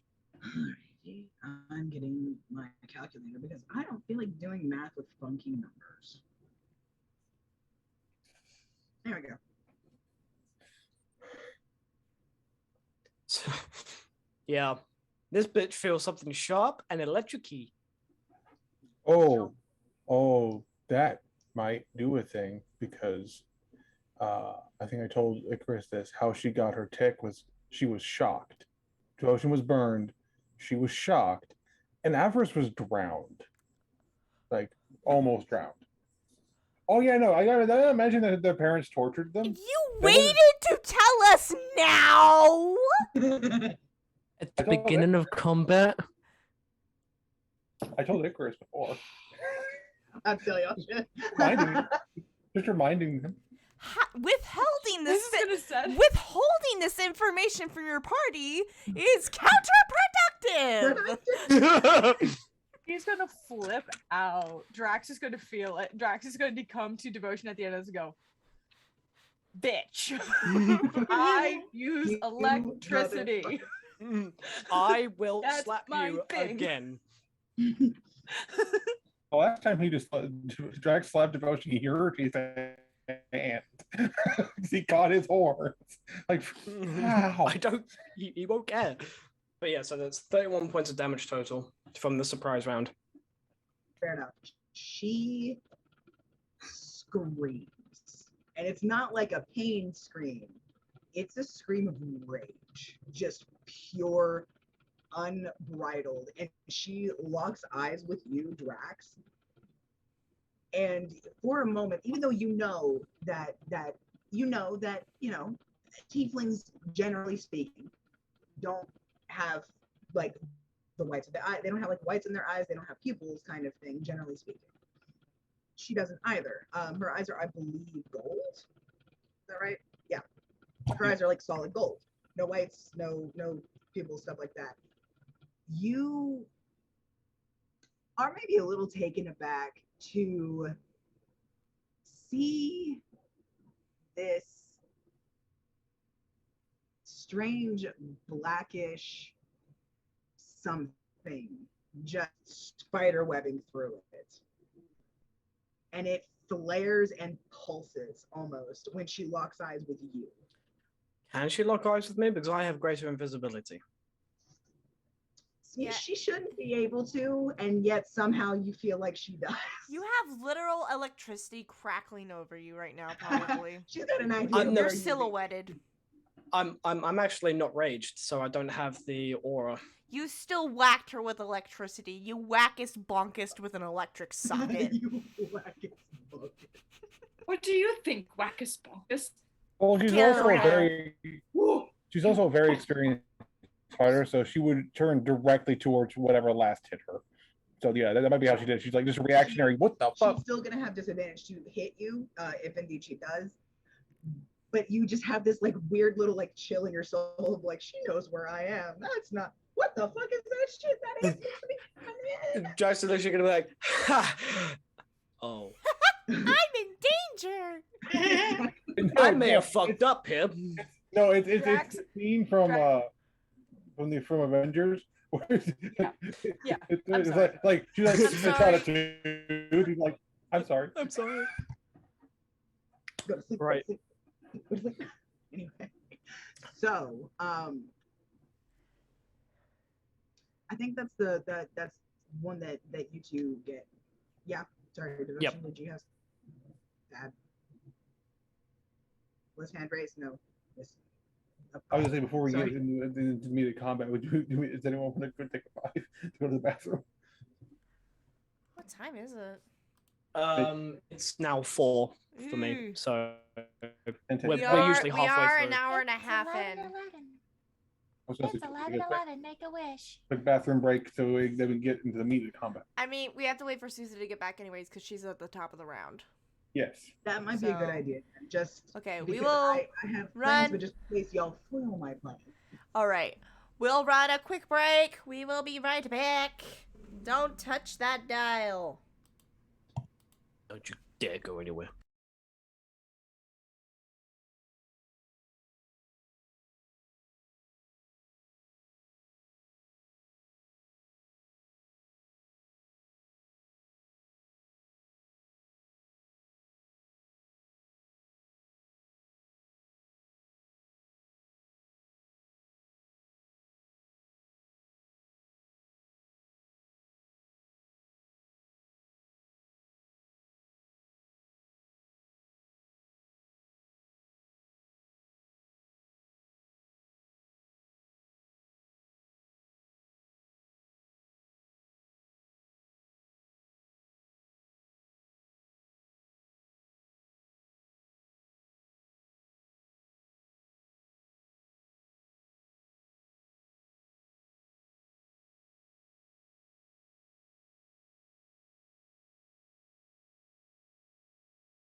I'm literally just waiting.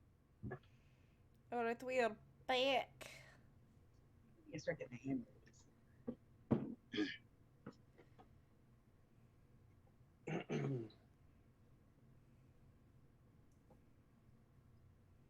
Oh, before we continue, Paige, guess who finally watched WandaVision? Only took you 84 years. 84 years! Now you see why it's my depression show. It's so good. 500. So great. I watched it in one go because I was just like, I can't stop. I can't. Oh my, what is up? What? Oh. Yeah. 10 out of 10 recommend. I know. People kept trying to be like, "Oh, it's Mephisto." I'm like, "No, it's Agatha Harkness, and it's fucking awesome." It was Agatha all along. Also, y'all, Midnight Mass, highly recommend. It's on my Anyway. list. So good. Anyway, I've been So- debating, however, I've been concerned because of a lot of the religious trauma, apparently. true. As someone who's also extremely religiously traumatized, Well, the thing is, I'm not religiously It doesn't really- traumatized. However, I'm horrified at witnessing religious trauma happening. So it does a very good, small rant. It does a very, very good job of actually countering like the two different viewpoints of like the truly faithful who mean good, who mean well, and who are trying their best and doing what they think is actually truly right, and people that are like Blind skeptical, faith. especially they.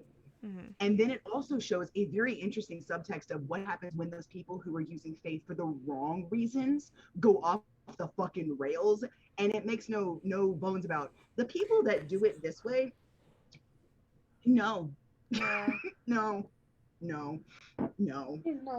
They do. But you are very, very sympathetic to the characters that are trying to do what they truly think is the right thing, which is informed by their faith. It doesn't like disparage or hate on either side. It does a very good job of balancing the two, but it also like shows both of them as valid viewpoints as they are. Mm-hmm. It's very well done. Also, mild spoiler, really cool vampire shit. Really cool. Now, So, I will say, I've avoided watching it just because of my own personal reasons. I'm like, meh, I don't feel the need to watch it. My dad, who is the pastor at my church, watched it and loved it. yeah, like, So- like I said, it legit does a really good job of balancing the two He things, which says is hard there to are do. scriptures that they use that are in context that are true according to our faith, and then there's the part that are absolutely bonkers crazy. Yeah, and it makes no So- bones about like the people that are using it for the wrong reasons and to justify their hatred and bigotry. Right. We don't know. They're bad people. They are bad people that We know don't condone that shit here. exactly. Anyway, I highly recommend it, especially because it's only 7 episodes. Each one's about an hour, maybe a little less, a little more. Easily bingeable, really enjoyable. I'm looking forward to the rewatch because there's tons of extra details put in. Highly recommend it. Anyway, so back to murdering y'all. Murdering you all. I don't Great, like that thank you. transition. I don't like that transition. Mm-mm. Sorry. I don't like that tone of voice, Icarus. It was Icarus all along. Wow. And I just heard Percy chuckle, and I'm not appreciating that either. I just hear this. No. Let's not. I don't know why. I'm all for it. But let's.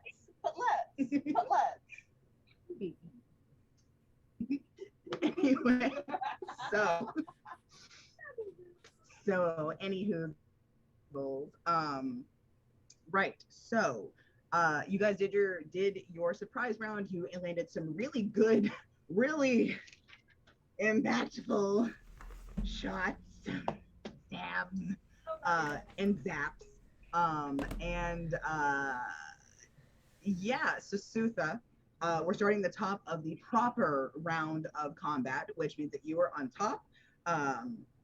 Because in my interpretation, Sutha is just ready to fucking Was there go. any doubt that Sutha was a top? Come on, guys. Come on. Once she's old enough for this, no.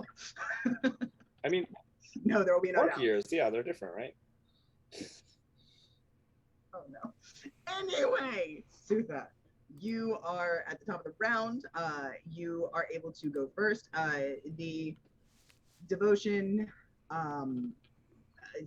imagery puppet. I'm trying to think of the devotion major The major image. that there we go. That Belladonna has summoned has since dissipated, and Brax had been kind of like creeping up and had gotten some really good hits in. She is very unhappy. You have heard her scream specifically at the electricity that was used in some of Drax's attacks, and now you have a good opening to zoom on in and do whatever you so please. So, what do you do? So since she was like so focused on devotion, does that mean that when he dissipates, could it be considered a sneak attack or no?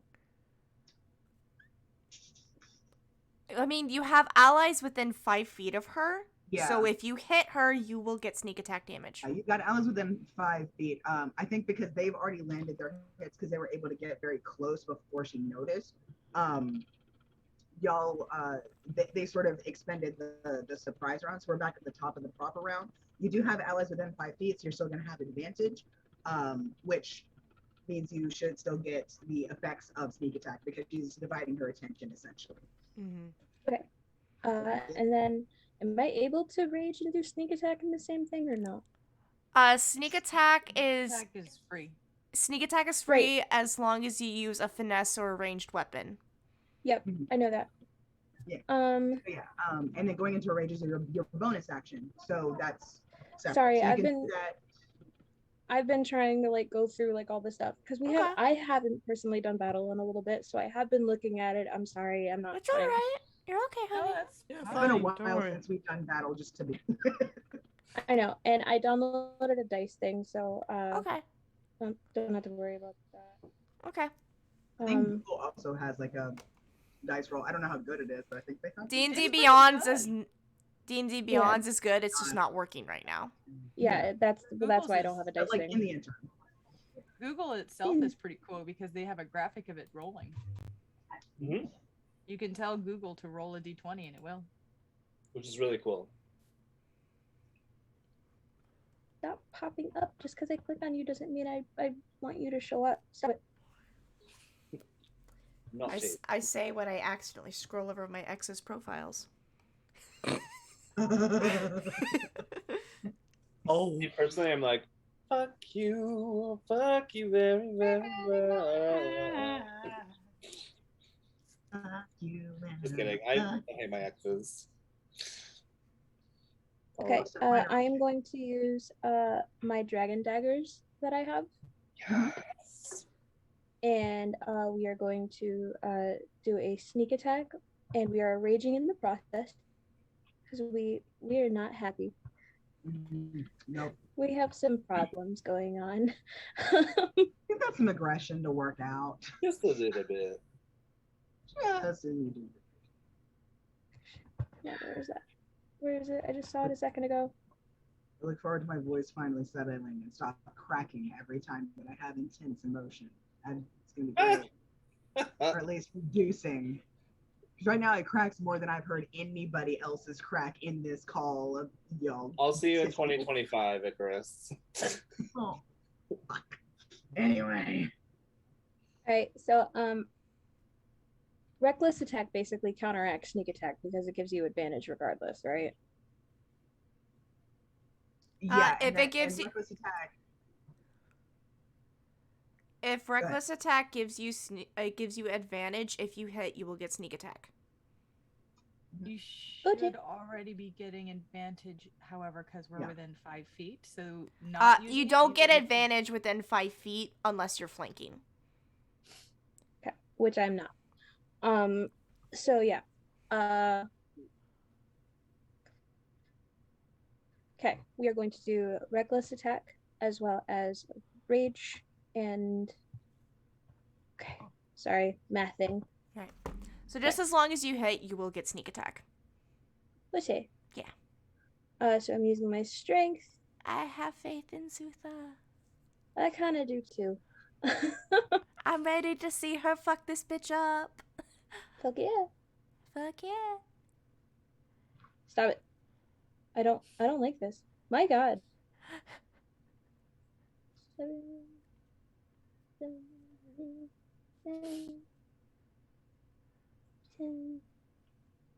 My God, I can't math today. Okay. I don't like this thing that I'm using. Okay, this app sucks. All right. Can someone just roll for me, please? Yeah. I'll. So Easy 20. reckless gives advantage, yeah. Mm-hmm. All right. It's a 6. Natural 20. Of course. So Add 10 to that. So 30. So that's crit. Yeah. You critted. My God. You My crit. Brutal, critical, and sneak attack. 1 second. Let me get your sheet pulled up so I can get all this dice out real quick. Yeah, no, like there's a lot of shit that I'm able to do with that. Yeah. Wait. We don't like this lady, do we? I'm not fond of her. All right. I'm getting your so- sheet pulled up real quick and I'm getting the dice out. Okay. You used Yeah, one of your so I plus have- 1 daggers, right? Yes. Okay. Because they're dragon daggers, but they Okay. didn't have that, so that's what I used. All right. And then you get your sneak attack as a d6. And then I also have something for critting. Okay. Yeah, Hold you on, get give me you one get sec. like a brutal critical for being a barbarian, right? Yeah. Yeah. What level barbarian are you? She is a level 11 11. barbarian. You should get 2 brutal critical dies. I think. You roll Okay. 1 additional damage die when determining the extra damage for a critical melee attack. Yeah. So she gets 1 more d4. Okay. Okay, I'm getting all this dice out. Yeah, sorry. DM, is it double dice or double the damage on the dice? The way that I personally roll crits is you double the dice and then just take all that Add the into account. damage. Okay. Okay. Yeah, your Alright. modifier and such would only be added to the one time. Okay. But all of the dice, including like Alright. if you're a paladin, your smiting dice or your critical or your hit dice, all of your damage Alright. dice from your Okay. attack Okay. would 1 be second. doubled. I'm rolling. Just making sure I'm getting all the damage dice possible from this. Yeah, that's just on my first hit. That's just on the first hit, too. Yeah. Yeah. So I'm rolling 3d4s and 2d6s. Plus whatever the modifier is for the dagger, which I think you get a +5 modifier. Yeah. And I think it. Yeah, because that's the. Hold on. I know it's not my turn, and I know that there's a lot of math happening. Okay. I just need to know: can Zinc physically see her from where he's standing? Yeah, Yes. but you're Okay. cast. All right. My D&D Beyond is fucking with me today. my damage roll wasn't as good. That's 16 total for the damage. Okay. But that's only the first attack. You Yeah. get a second attack with a +1 dagger. Still reckless, right? I believe reckless is only for the first attack. Only for the first attack? Okay. I just dropped my die. Where'd it go? Oh no. That was the good die. I believe you can make any attack reckless. I One believe. sec. When you do reckless attacks, it gives you advantage to all of the attacks on your turn, but that person has advantage against you on their turn as well. All right, Oh, so okay, I I'm can sorry. roll with advantage again. Okay. Yeah. Ooh, It's that's the a sneak good attack you one. Okay, that's a 28. That hits. Okay, Definitely. but it's Sorry. only 1d4 this time. That is 8 points of piercing damage. Okay. So for the I'm so total sorry. total round, 24 points of damage. All right. Good shit. Good shit. Okay.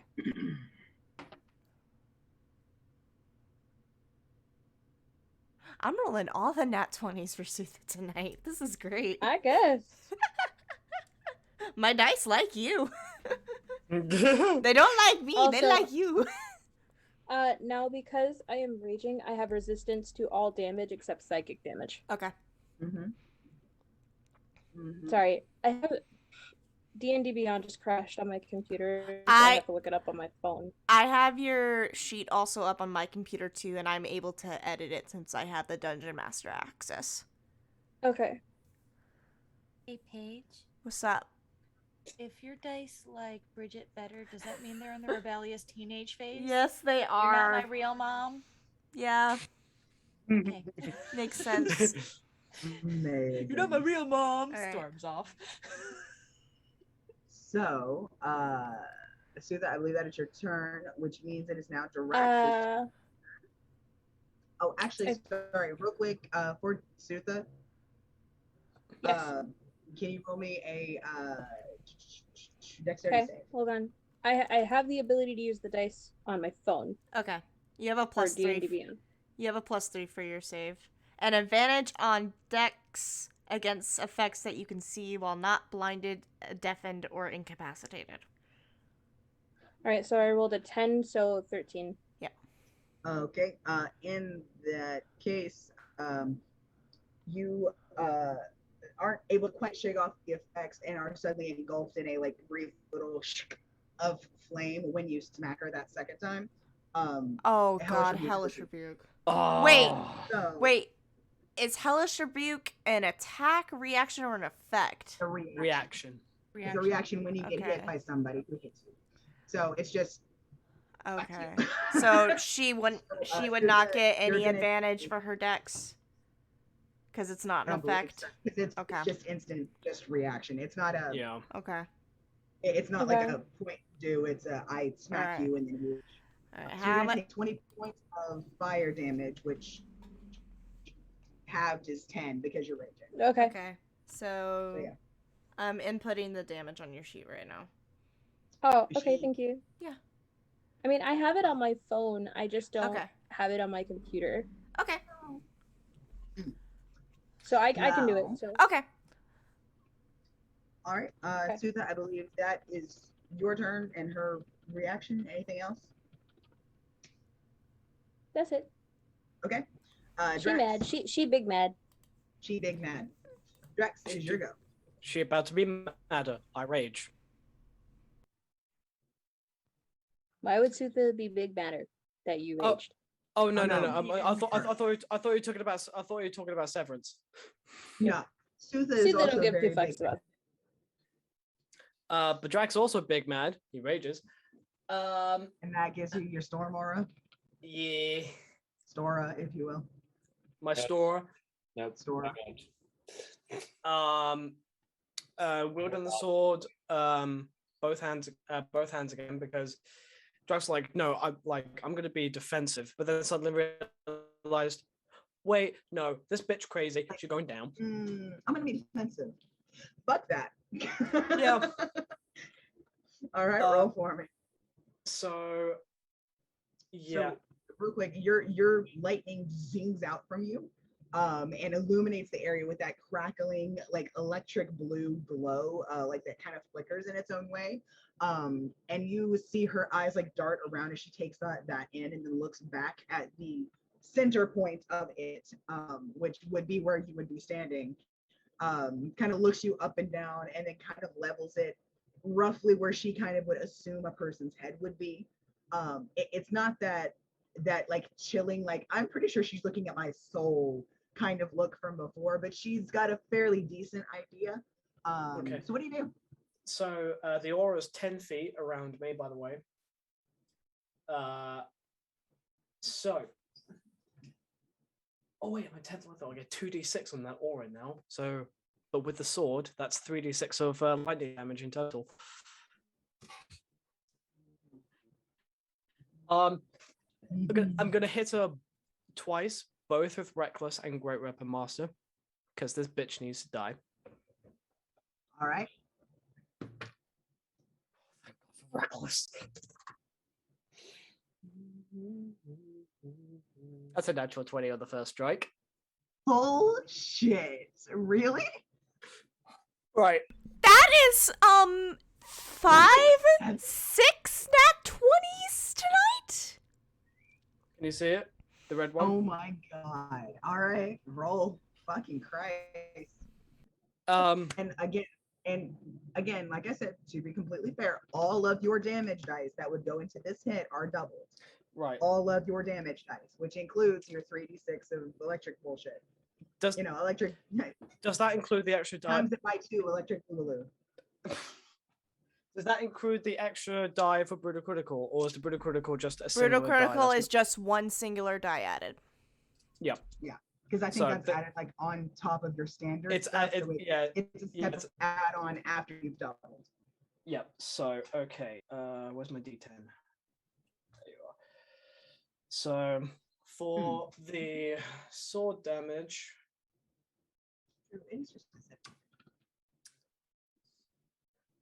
15 points of slashing damage. I'm gonna wait till you're done adding this shit up.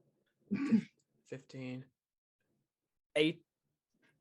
Well, I'm doing it separate because she might have immunities and resistances as such. That's with the stuff that I've programmed her into. The only thing that she's got resistance to right now is fire. Okay. Tiefling. Yep. Where'd they go? Son of a bitch. Fuck nugget. And now here comes the lightning. Here comes the thunder.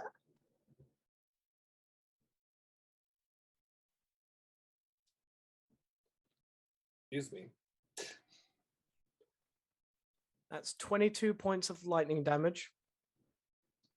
Okay, so add it to the 23 from before. So no, that's 18 slashing. 22, so that's 40. And the extra brutal critical, add an extra 9 to that, so 49 points. 49 points of slash damage from the first hit. Okay, that's how does math work?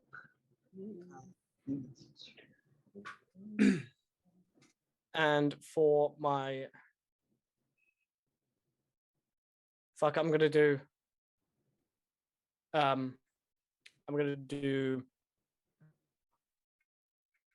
Reckless Great Weapon Master again for the second. Okay.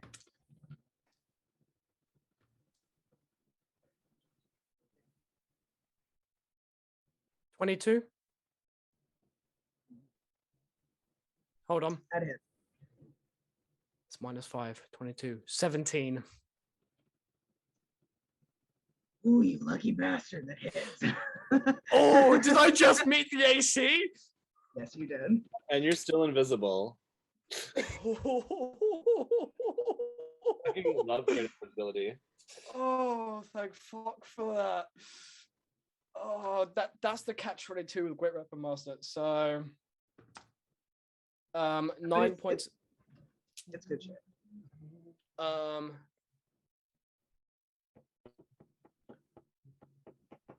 21 points of slashing. All right. And 8 points of lightning damage. Guys, do I action surge? Get this bitch down? What do you think? Or should I save it for later? You do you, boo. Fuck it. Action surge. Two more attacks. Both great. I'm gonna roll the 2 attacks, see if they hit, and then roll damage after. So both reckless and great weapon.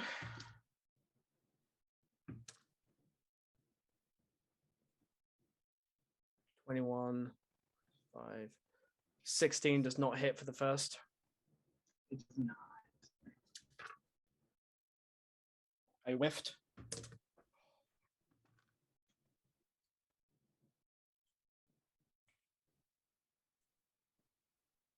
$17 just. That is. I was like, oh, that's a good hit. Wait, -5. Max damage on the slashing. Good shit. So what is the total? 19, 22 slashing. Okay.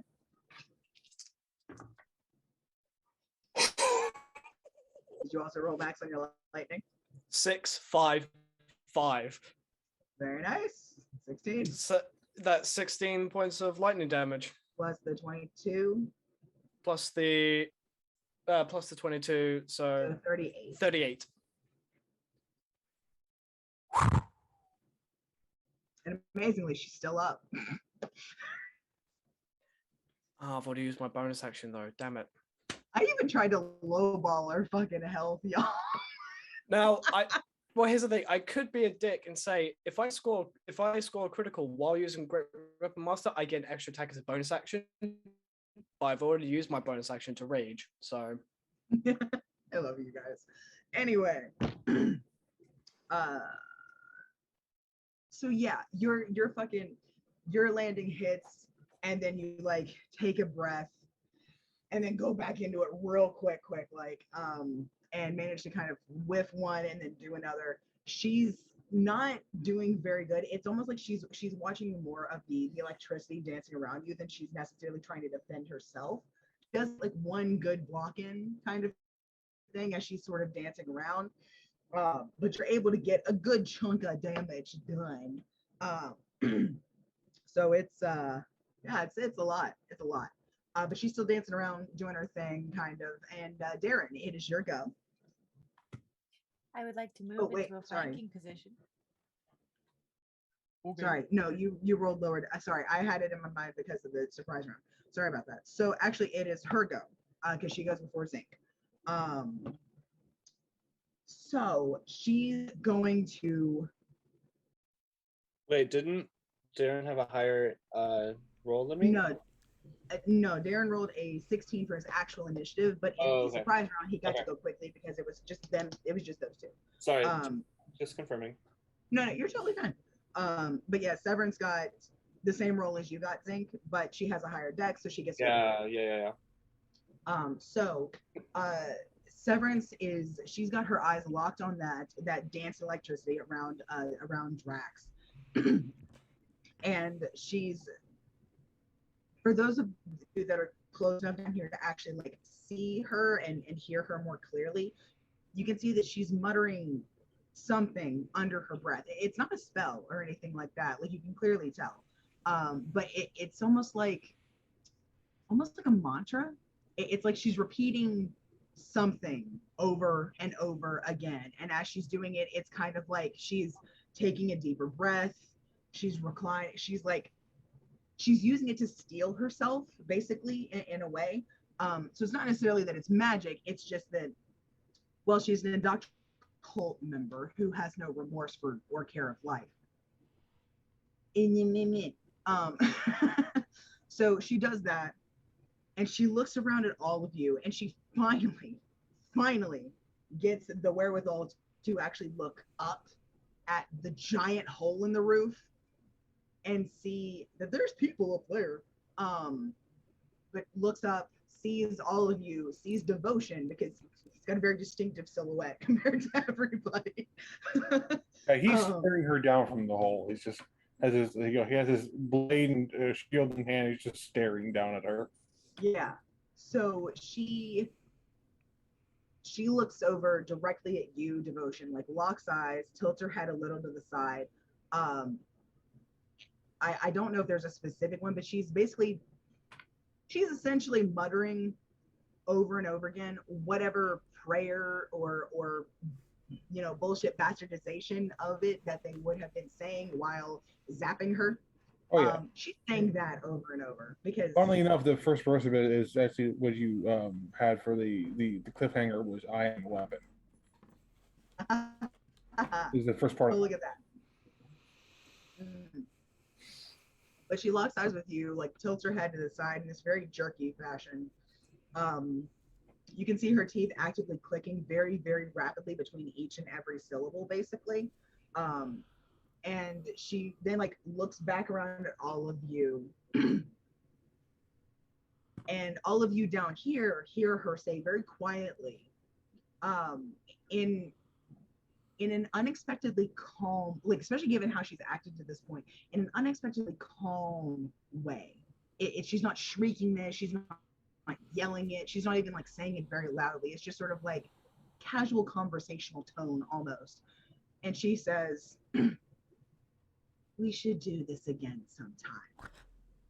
And she reaches back suddenly. She grabs this very bright red of her cloak, swirls it around her, and in a Counterspell. puff of smoke.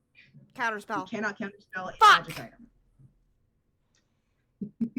And in a puff of sulfurous smoke that is very familiar to Belladonna and anyone who is on the roof, she uses her pretty cloak, the Cape of the Mountebank, to cast, basically it does Dimension Door for you, and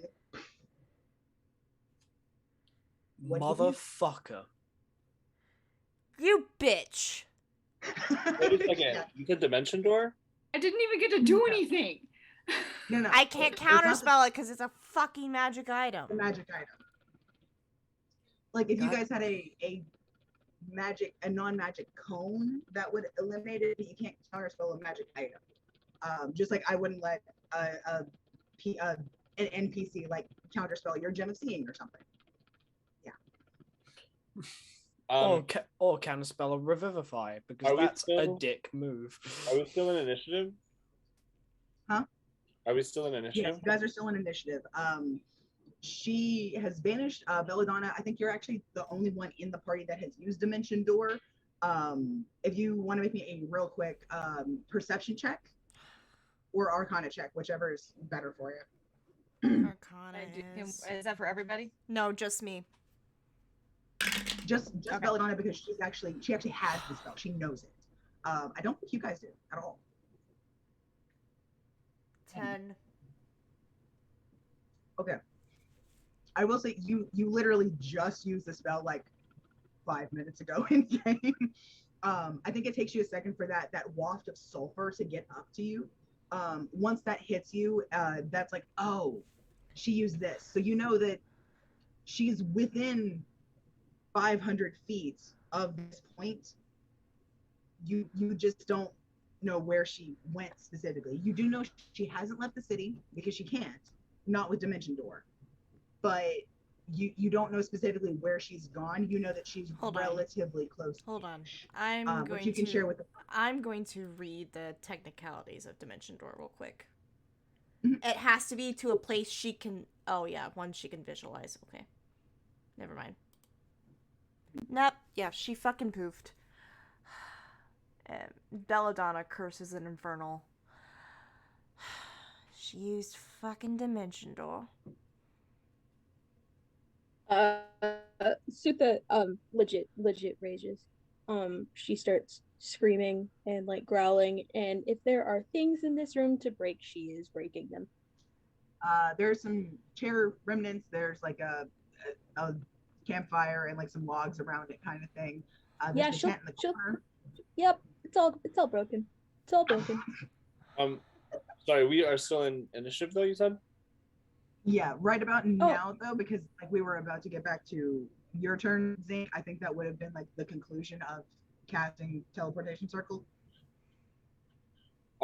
Technically, I had okay. 2 rounds. I'm sorry, so never mind. It would be 1 round left. And then I see her disappear. So now I'm just like kind of like looking around for her. As I'm gonna do the thing where I like hold on to what's her face's hand. Mm-hmm. And I'm casting, but I'm also like I'm just waiting for this bitch to show up. I just like to think. She's in the area, but it's best that you leave now. 6 more seconds. We'll find her. You just get Anya to safety. Devotion, you want to come with me? He's yeah, he's still with us. He's a washer. Like he just shakes his head. Go. Okay, that's my turn. Whoop. He gone. So just to double check, just Zink and Anya left, is that right? Or did Devotion go too? No. Okay. So I mean, if we're out of initiative, then yeah. Okay. Because if we're in initiative still, then it would take another round for me to disappear. Fair. No. I think at this point we're out of initiative, so you guys can kind of see what's going on. Okay. So Zink, just you and Anya. Who? Yeah. Okay, where did you poof to? Do you want me to tell everybody, or do you want me to just tell you? I mean, either or, whatever. I don't know if Zink told everybody yet. Well, Zink wasn't going to tell anybody, just in case somebody got caught. But we're going to go to Abalone. To where? Abalone? Oh, really? Yeah. All right, Well, shit, yeah. Other side of the fucking It continent. is Let's one of the go. places that have a teleportation circle, and no one would think to check there first. So True. Yeah. Very, very. Port fucking true. towns. Yep. Easily Yeah. missed. And then Zink is gonna have a disguise again, and he's gonna check in with Anya.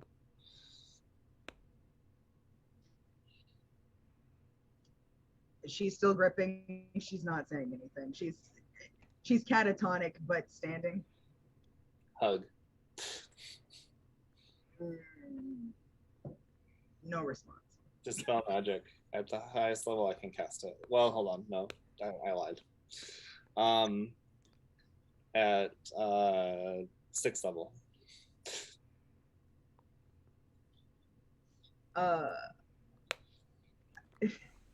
I mean, you cast it. It kind of just like, it doesn't really do much. It looks like there's maybe some like smaller illusion spells that were on her that are hiding like some bumps, bruises, most likely from being like smacked around a bit while she was captive. All right, let's get you somewhere safe, and then I'm gonna go back and help them. Okay? You don't look like you're okay. How can I help you?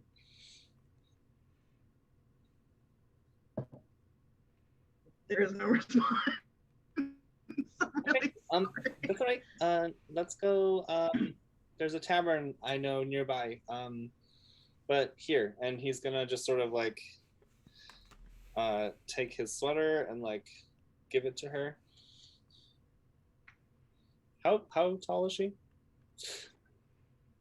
Devotion, she's what, like 5'6", 5'7"? 5'6", yeah. Okay. Yeah. It's a tight fit, but it should do the trick.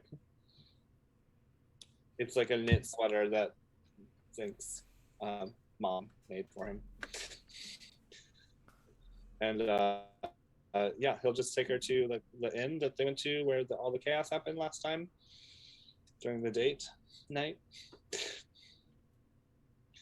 It's quite loud. I don't know what you're talking about. It's Belladonna, quite loud and raucous, and she just kind of like sidles a little closer to you, but there's still like no real response on her face. Okay. So Zink is gonna grab a room upstairs, and he's just gonna be like, is it okay if I leave you here? Do you want me to stay?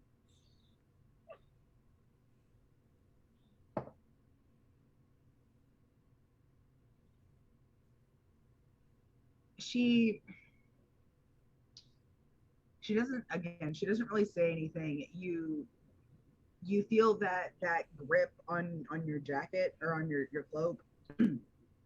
It kind of like it kind of tugs a little bit, but it's not strong enough that she's saying like sit down, if that makes sense. It's like a tug of like, well, roll me insight, honestly. Nope. Okay. 16. Okay. So she sort of tugs on your jacket, and what you're getting from that is it's not so much a like stay, it's like it's more of like a question of like why or how long or something like along those lines. Like she's trying to kind of ascertain like how long will I be here alone, essentially. Okay, so just quick recap. We're gonna try to finish off that witch. Your children are safe. You are safe here. Just don't tell anyone your name, and I'll have food and drinks sent up to you until I can get back, which should be either tonight or tomorrow. And you are safe here. Just don't leave this room, okay?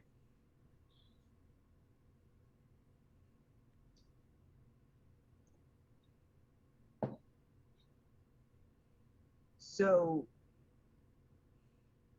when you give what essentially seems as like an order, I know you couched it in like okay, but when you say like what essentially like comes across as an order, there's a very obvious change that happens.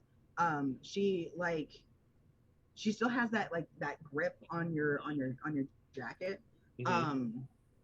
But even though she's still like standing and kind of like bending a little bit to kind of maintain that hold, you almost with not quite but very close to like a military precision, you see like her heels click together and her like back kind of straighten a little bit, and she just nods and like doesn't say anything but keeps staring at the floor. Zinc is going to be Zinc and just sort of like turn and like look at her upside down and be like, what would you like for food before I leave?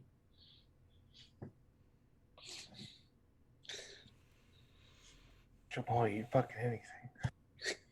Chipotle. I could go for some Chipotle right. Can you tell Sarah and I are married? Yes. Also, queso? Chipotle is great for post-traumatic stress. Eat your feelings away, dear. Your feelings. Eat your feelings, child. You see, because like I think like from the context, like that's the closest thing to like an order that she's been given, because everything else has been like very much couched in request, but that's the closest that we've got. And the dice said fuck you. So you see like that blankness has kind of come back over, and you hear her actually say out loud, and it's very monotone, very quiet, and you just hear her say, like, while just staring like a hole into the floor, or my you face. just hear her say, whatever my lady thinks is best. Oh, I haven't been called a lady in a while. Zink is trying so hard. Yeah, his heart is broken. But He's like, oh god, that's done. We're gonna move past that. Zink is gonna pull out a pastry or something, because I'm sure he has some sort of sweet. He has something tucked away. Yeah. Okay. Here's this. I'm gonna go order some food for you. They're gonna leave it outside the door. You're welcome to grab it outside the door, but don't let anyone in, and don't leave this room. And I will be back soon. Okay, I promise. And he's gonna take off the amulet of proof against detection and location and put it around her neck. Okay. And she doesn't seem to respond to it, but she just sort of like nods. Zink is like, this is shock. I have to be quick here. I'm gonna go. I'm gonna come back. We can fix this later. Just right now, my allies need help, and you are safe for now. So, Zink's gonna, he's gonna give her kind of a kiss on the cheek, as he clasps the necklace, and then he's gonna go down and order the food to be sent up and left outside of the door, and then he's going to I'm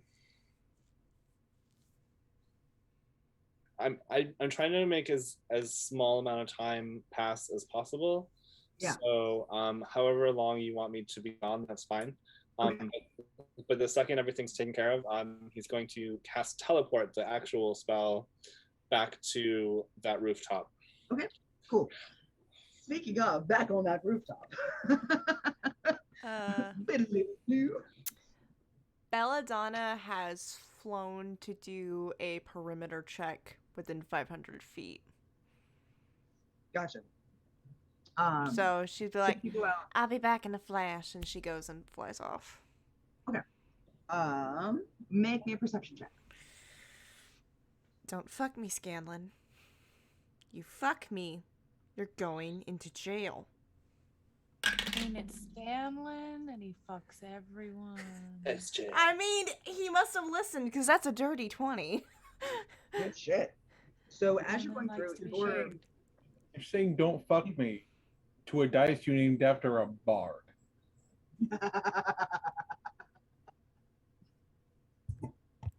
I'm not in the mood for hanky-panky right now. I want to get shit done. So as you're kind of flying around, you've got a really good eye out. You're able to kind of keep your eyes moving. You know, you don't get tunnel vision. Everything's going pretty well. You see some people kind of moving. You also see like a cluster of like vagabonds, ragamuffins, as it were. I'm summoning with that one word. Vagrants, criminal elements. You've summoned, or you see like some of them that are being like thoroughly annoyed and distracted by the twins, that you can kind of see just like kind of essentially just like bouncing around the shadows and being dicks, and just keeping these people distracted and confused, and a few have like scattered off. But as you're flying through the whole thing, you're not able to pick up any definitive, like, oh yeah, that's where she went. Like, you don't smell that sulfur smell. You don't see any other like flashes or any people like creeping along. You're not sure if it's maybe because maybe she didn't go to somewhere like visible from the street or what. Either way, you aren't able to pick her out of this area. You're able to get a pretty good sense of what's around y'all, which is a lot of nothing, to be perfectly frank. So if you wanted, you could just stroll down the sidewalk screaming out like, you know, Severance is an idiot until she like shows herself. I don't know how productive that would be, but you could do it, and honestly no one except maybe a few of her underlings that are already kind of giving up and trying to leave would notice. I would. Oh, do I do the dick thing? Do I do the dick thing? I do the dick thing. As I land into a street, I just shout at the top of my lungs. For someone who was so keen on fighting, I'm surprised you're a coward at running away. Oh. All right, fair enough. After a couple minutes, you don't really know if anyone's heard you. You haven't seen any movement or anything else kind of going on around you. So you're not sure if that means that like she's just got a better control on herself, or if she just isn't around to have heard you. But nothing pops out from the shadows to like stab you in the neck and run. So at least there's that. And Darren appears. No. And then Darren appears. I just have to say, I'm quite disappointed. I was told that you were cunning and intelligent and never run away from a fight. However, all I've seen tonight is just sheer disappointment. I am making a fucking scene and trying to draw this bitch out.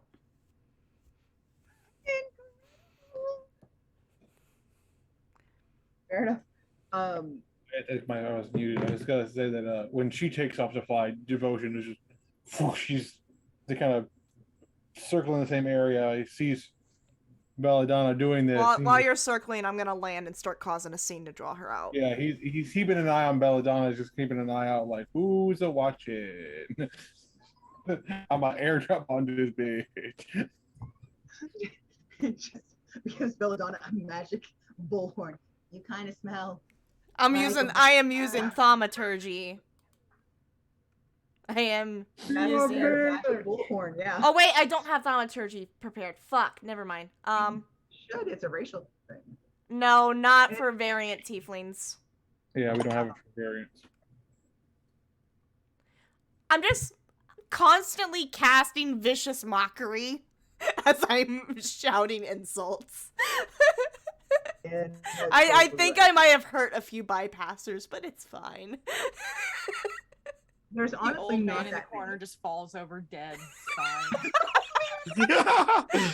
Honestly, not Whoops. especially this late at night. There's really not that many people out. Like I said, really the only like cluster of people were the like underlings that Rayla and Xander have been like fucking with, so that they're like this, and they're like leaving. They're trickling out, and they're on like the edge of the perimeter thing because the twins reacted quickly and were trying to sort of head them off, so they did give her more fodder to throw at y'all. So yeah, so I think with all of that going on, I know you're making it loud, and I know you're doing everything that you can to kind of draw her out. After about 10-ish minutes, give or take, you haven't really seen any kind of a response from around you. You haven't seen anyone creeping around or heard like any sounds of anything falling. You don't really have any unusual smells even to follow up on. You're not really sure, again, like just because you don't know how well she knows the city, you're not sure if maybe she has like a secret hideout that she's bunkered down in beyond this one. You're not really sure if maybe she's gone like slightly, if she's got like a root cellar that she's just holed up in, or anything like that. You do know that just nobody has come out in response to your taunts. So you're not sure if that just means that she's out of range of them, or maybe she's just licking her wounds. Either are fully possible. After that amount of time, I just fly back to the group afterwards. Okay. Devotion, what about you? I see the minions running away. If you're flying up, yeah.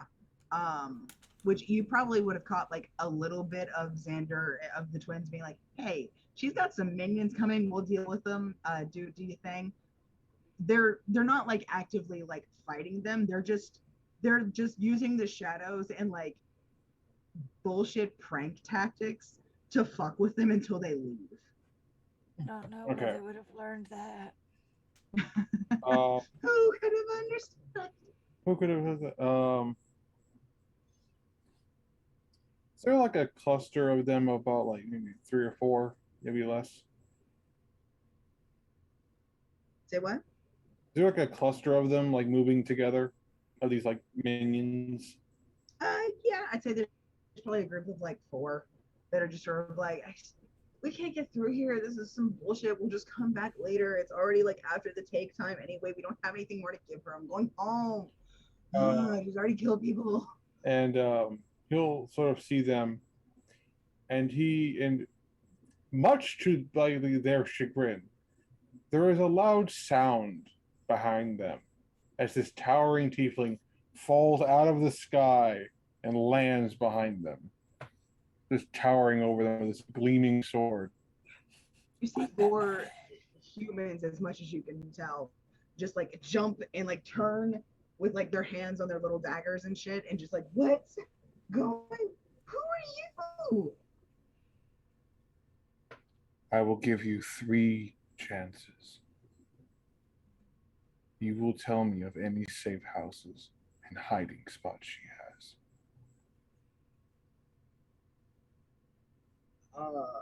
Roll intimidation for me. Like, and because of the moon's like behind him, so they see these bright, glowing golden eyes.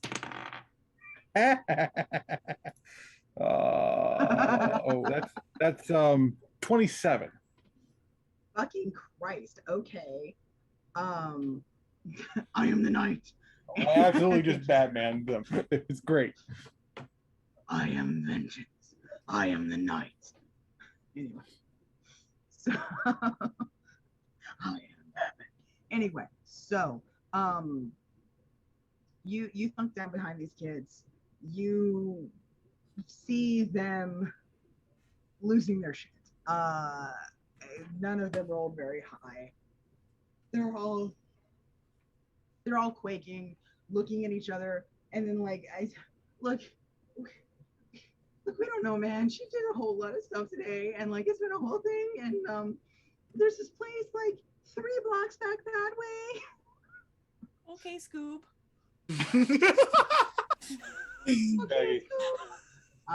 Shaggy the thug. He looks at them and he sees that they're terrified. He's going to help that in that he's going to look at all 4 of them and target them with a command. Kneel. They must make wisdom save. What did he say? Of 17. None of them passed. They These are just like drop their weapons and these are just commoner.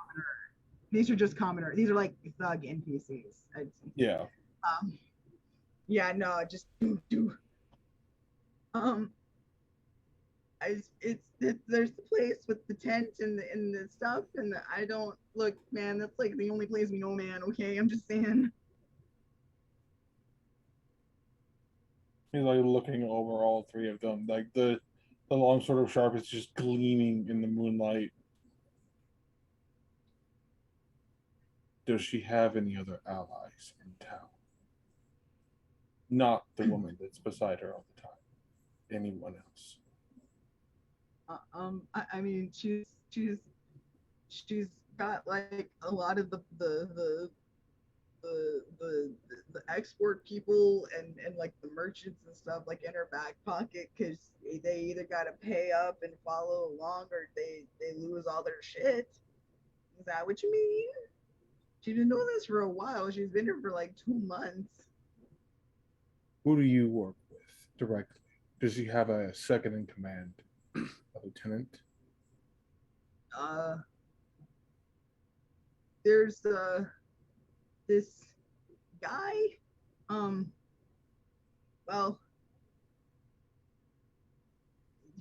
look, there's this guy. He lives in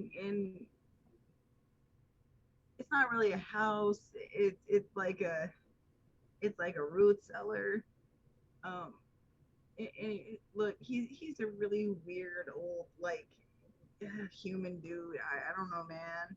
He's like 3 blocks from here. Get 3 blocks out, 3 blocks right, and it's a root cellar with like 1 door that's blue. He looks at all 3 of them. He like notes the direction. You know, go in there. They're gonna be under this effect of kneeling for a bit. Now lean down. I'm going to go that direction. And if I find that you lied to me, you're going to see what her older brother is capable of. And I don't think you want to see that.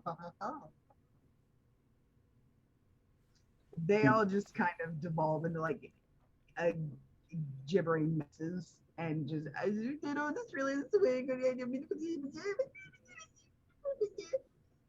And he'll just like turn around and fly off, leaving them to be stuck there on their knees for a little bit, blubbering to themselves. What the fuck just happened? He's going to fly by the warehouse where everyone is and like point to where they told him. There's a cellar with a blue door. She has an ally there. That may be where she ran. I'll head ahead and I'm going on ahead. And he looks like at Drax, and I will wait for you before I go in. Like, because he knows Drax is gonna like say some shit, like, and then he flies off. Hey, Sutha, what do you do with this new nugget of information?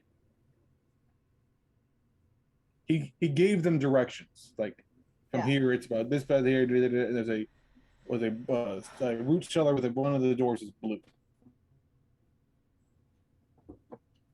Sutha kind of looks at the whole group, just like kind of like in a just like a rage-filled daze, just like.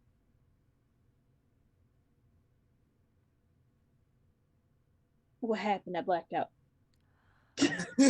We may have found a hiding place she is at. If you want to continue your therapeutic pursuits, I would call it. I think that's what you were doing down in here earlier. Would you like to hit something again, darling? Sutha just kind of like has this like childish look on her face, like she got caught doing something she wasn't supposed to, and just looks down at. How tall is Belladonna's like, she's short. 1 second. Let me see what her height is. Yeah, because like Sutha just kind of has that. She's like, 5'6". She's short. Sutha just kind of like bows her head and just like puts her hands in front of her with her like knives. And it's just like, oh, uh-huh.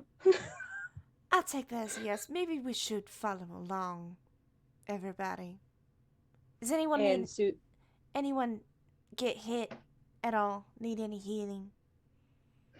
With the motherly approval of going, before she even says, does anybody need healing, Sutha's out. Is out the fucking door. Quick, because I need to make sure that she doesn't, get hurt along the way. You hear a bodiless voice right beside you. No, actually, That spell has not worn off yet. As you say that. Yeah, 1 minute, bro. 1 minute. Aw. I'm fine. Drax is gonna grab Isla and be like, "We're going." I hop onto my broom, side saddle, and I zoom after everyone, and I stay in pace with Sutha. Just as Drax leaves, Drax looks to Darren. You coming? Hold on, I'm sorry, I'm not trying to metagame or anything. Isla hasn't really done anything yet. Does Isla actually want to do something or no? I mean, she was gonna help I out mean, fight, but it didn't happen. I know, and I feel bad about that. So I'm like, oh, does Isla want to do anything? We don't need to feel bad. She may get a chance here. We find the release by getting to beat up an old man. Okay. You don't have to beat up an old man. Listen, if this old man is hiding this bitch, he fucking deserves it. Yeah.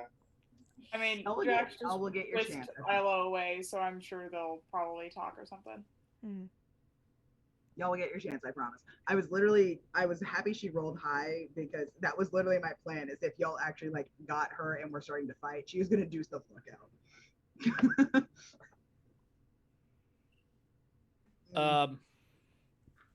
But yeah, Jai's kind of like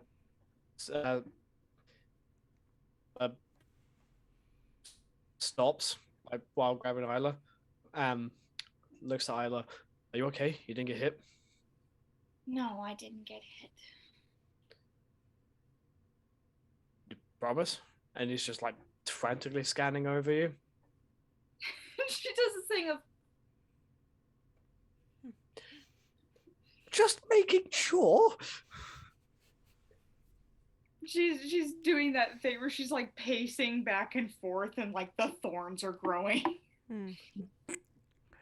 Do you wanna go hit that bitch? Which bitch? Exactly, because there's a lot of bitches that we've had to come across. Devotion's sister. Yes, I want to fucking hit her. I didn't even get the chance to fucking hit her. Yes, Right. I would love to. All right, I love you. Fucking thorns up her ass. I love you. Let's go do it. I love you too. Dear God, let's go. I just want to say, as I'm leaving on the broom to catch up with Sutha, I just pass by Dare and say, "Pretty boy, you better keep up." And I zoom out. Pretty boy, with me, I said. As they're Hey, walking, pretty boy. Island's gonna say, "You and I need to talk about something important later because I need to ask you a question." Okay, not right now though. Not right now. Darren, come on. Apparently you're pretty. Like, incentive, go. Zing, by the way, you have Vamps back right as everybody is kind of gathering to like leave, so you're able to just kind of follow the flow. Is Devotion there, or has he? No, Devotion went ahead. Okay. Yeah. Can I But say you're hearing as Zink appears, he's scooped up by Belladonna and he's sitting on the broom with her. I love that, but hold on one second. Okay. Oh yeah, wild magic. Oh, yeah. Oh yes, also that. You go to scoop up a Zinc and instead Aloe, and you're like, either or mid. Mid. Okay then. Oh no! Please be a potted plant. I want it to be a sheep. Also, it was. I would scoop up a sheep. So remember that I get to pick between 60 and whatever you rolled. You get to pick between 60 and 47. Okay. So 60 is you regain your lowest level expended spell slot, or a unicorn controlled by the DM appears in space within 5 feet of you, then disappears 1 minute later.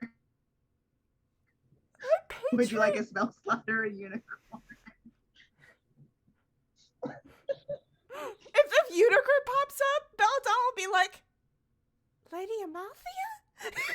That's my patron. Wait, so my lowest. Unicorn. Hold on, because this is a really important question. Is this the lowest level spell slot that I've used, or lowest level spell slot that I have? Lowest level spell slot that you have used. Your lowest level expended spell slot. I've already met the unicorn. It's fine. Yeah. This is fine. But yeah, there's a little like, honestly, there's a little burst of magic that feels a little different than usual because it's just like, ooh, feel a little more energetic. A little extra. Zink is definitely gonna do the thing though, like the TikTok where he's like, oh, I didn't see you there. And you're being scooped up and sat on the broom with me. Hi Jake, what are you doing there? Darren wanted to do something. So while everyone was running off and chit-chatting, Darren was going to start investigating and trying to look around, so preferably perception, this campsite. Very good. We're just leaving you. Yeah, like once you guys start fucking you can up, always just like dash I'll to catch up later. Like literally, like you can dash and catch up within like 3 turns. Good shit. Come on. Only perception or investigation. Perception, 100%. Let's see. Am I going to go for the +1 or the +12? I don't know. Maybe you want to challenge yourself. You know, you want to like try and build those skills. Activate those skills. Anyway. 28. Good Christ. Incredible. So are you looking like in the tent specifically or just around it? I'll go into the tent, but I'm going to like peel over everything that I can see. So like where I first saw Anya, I'll start with the tent though, but I'm going to methodically make my way around the building. Okay, go. So, in this tent, it's that wasn't threatening. Surprisingly like well kept for a very unstable lady. Surprisingly, there's like whetstones for the daggers. There's additional vials of slightly bubbling liquid that you think might be poison. You're not sure It looks kind of familiar, so you're fairly sure, but you don't know which ones specifically they are quite yet. But there's at least like 4 vials of it. You see like a little bed. You see a book that's open that's got that cult symbol like all over it in various places and a lot of stuff. And you think maybe Infernal. You're not sure. You can't read it as far as you can tell. So it's not Elvish. It's not common. Might be Infernal. You don't know. I only know Dwarvish, Elvish, Orc, Sylvan, and Thieves' Cant. Yeah, none of those. And common. But yeah. So yeah, you're not really sure. It's got that cult symbol like sprinkled all over it. So you're guessing it's some kind of like text to do with the cults. You're not super sure though. You can't actually read it. There's like I said, sleeping mat. There's also a small flat bowl that's filled with a very dark liquid. You're not sure specifically what it is, but it's very dark, very reflective, essentially. If you like, it will kind of ripple to your tapping, but it very quickly settles, and it looks very solid until you try to move it, in which case it kind of will like move like it's liquid, but it again very quickly settles back into like this mirror smooth reflective black substance. You got no clue. I don't know that you've seen anything like it before. Actually, roll me a history or intelligence check. This is activating one of my numerous repressed memories. Let's see. You said history or what? Or intelligence, just straight up. Oh, well. 17. So as you kind of jiggle it and are looking at it and see like this very specific way that it kind of will move and then settle and then move and then settle depending on like how much you've tapped it. It's not quite like water. It's not fluid enough to be water, but it's not stable enough to be a solid. It's something in between. Oobleck. It's weird. Yeah, honestly, we would call it probably like just black oobleck. But you, I think just because Darren's a very curious person, I think you almost go to touch it and then have this flash of memory that you were not expecting, let's say. But you have this flash of memory of yourself in a very similar position, looking at something in the Exalted Blades office back at the Order. So you remember, for in that case, it was actually even more so. This one's in a very nice but very standard, just stone bowl, very smooth, very well like hewn, all that good stuff. Looks like it may have been just like a bowl purchase. It looks like maybe it's made of marble from like the coloration. But the one that you saw back in the Order quarters was of course made of onyx, pure, smooth, and it was so like this substance and that onyx were such a similar color. You for a moment thought that this was just like an onyx vase or sculpture that was fully complete, because the base of that liquid was like absolutely even with the top of the container of it made of onyx. So it looked like a solid sculpture until like while you were just kind of idly waiting, you bumped the table as you were trying to retrieve something and saw it move. And then it was like, oh, that's odd. And as you stared at it and were trying to figure out what it was, this was one of your first times in the Exalted Blades office, following one of your really successful missions. So you hadn't seen anything like this before. It's unusual to say the very least. And as you're staring at it now, you have, like I said, that flash of memory of when you were staring at something similar in the office. looking at it, and you remember that while you were staring at it in the blade's office, you heard a feminine voice call out to you from that darkness. And it sounded, and you hadn't heard anything like it before, but it sounded so sweet, so beckoning, so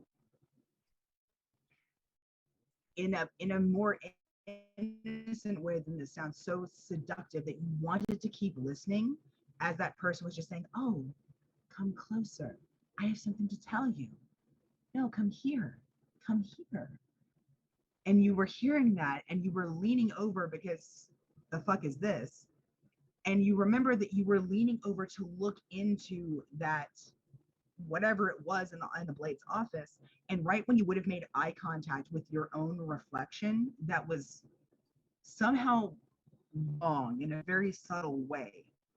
You remember that the Blade then grabbed your shoulder and had actually like pulled you around the face then to congratulate you on your job well done. They had completely redirected you to look at them, to talk to you about the mission that you had gone on, to reward you. And as you're now getting this flash of memory, to suppress that little bit. You think, judging from like the timeline, this may have been roughly like from like the way that your face looks in this memory and everything else, from like that little snippet that you got looking in there, that this may have been 20, 30 years ago, give or take. Oh, so it wasn't when I really first started then. It was no, but it was one of the first times that you'd been called in to like specifically speak to the Blade in their office, as opposed to just being like rewarded or talked to in the field or in your own like quarters or like in the debriefing room, essentially.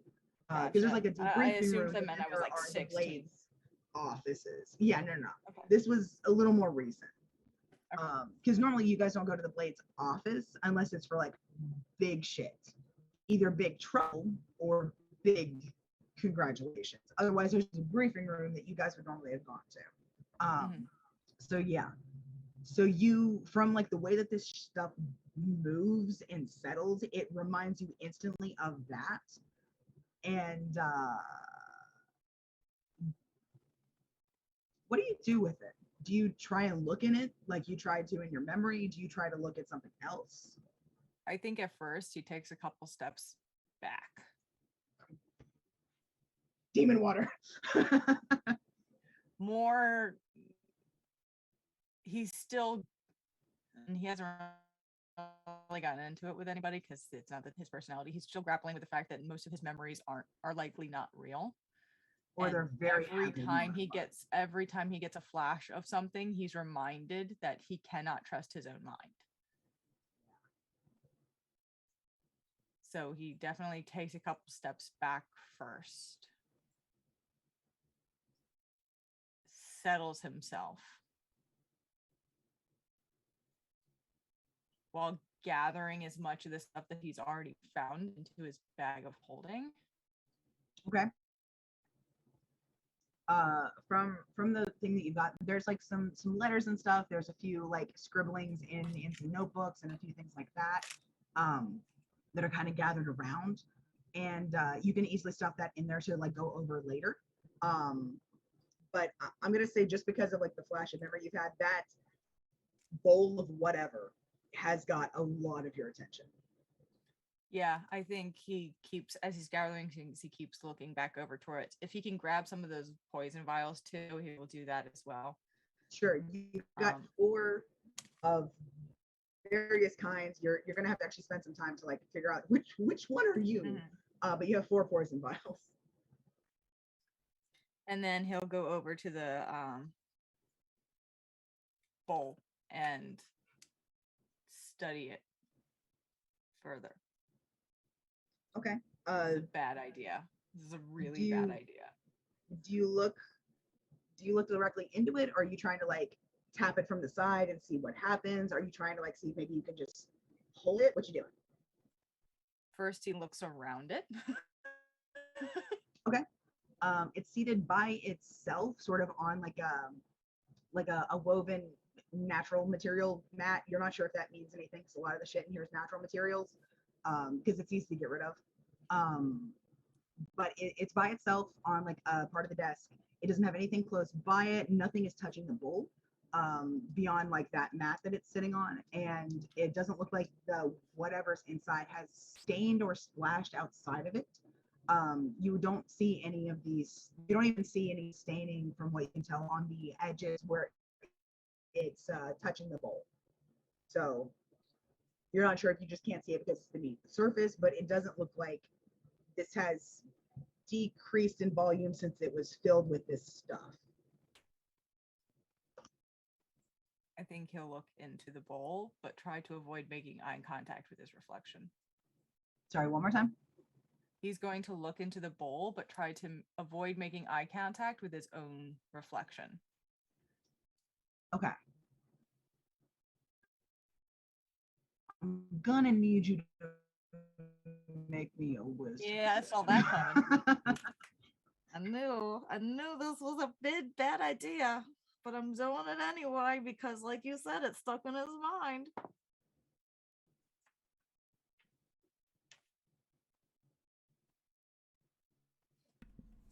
You okay, honey?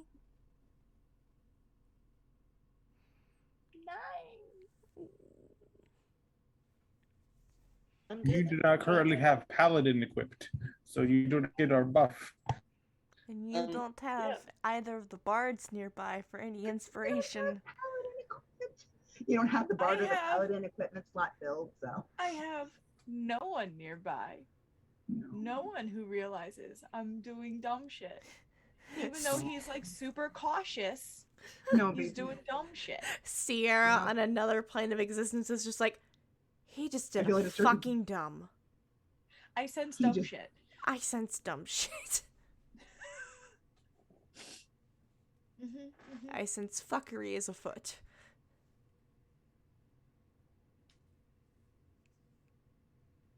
Sorry, Darren. So 9. you're I got a 9. gonna. Hence my concern. I got a 2 + 7.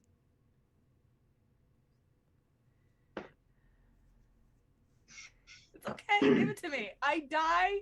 I make a new character. It's No, fine. No, you don't die. That's easy. So I don't like that at all. you. We can hear you right. Funnily enough, very fitting considering this is the Halloween episode.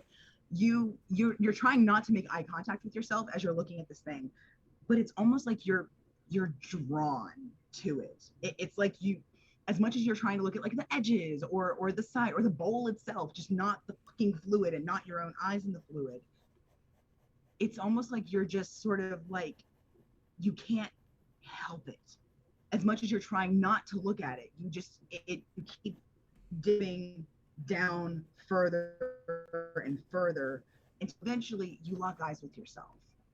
And for a moment, you're fine. It's just you in this reflective black fluid, kind of like if you looked at really dark swamp water or something like that, I guess.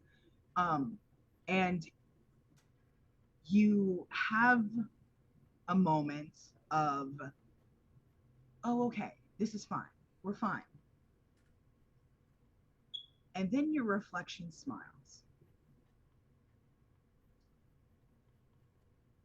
And you don't.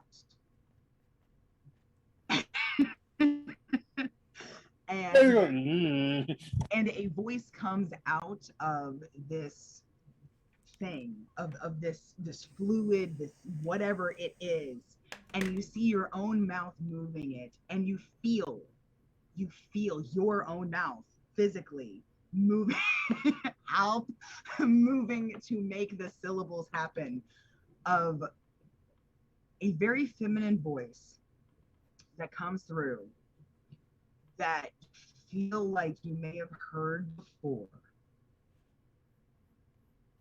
But you feel this voice come through and go, oh, there you are.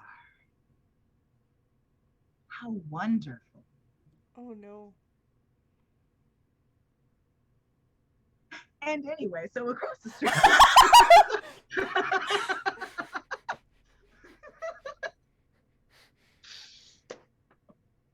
Real quick. I'm sorry. Belladonna is on the broom with Zank, like, pretty boy will be fine. He'll be catching up with us soon. Look at Daenerys. Real quick. Real quick, Darren. Actually, before we bounce away, I need you to make me one more wisdom save.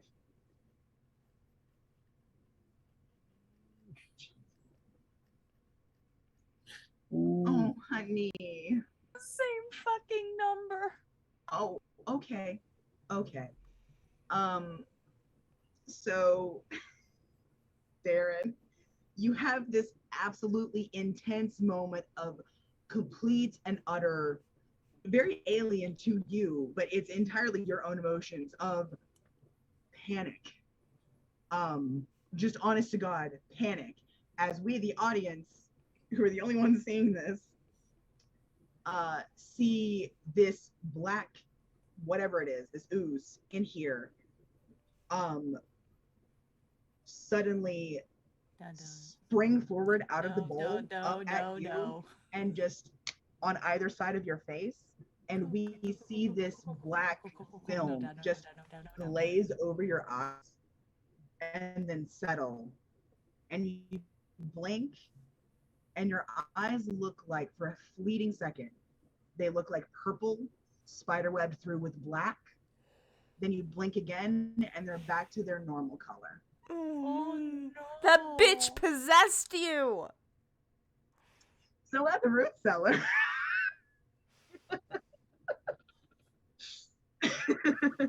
You're not gonna speed past that like you just didn't say what you just said.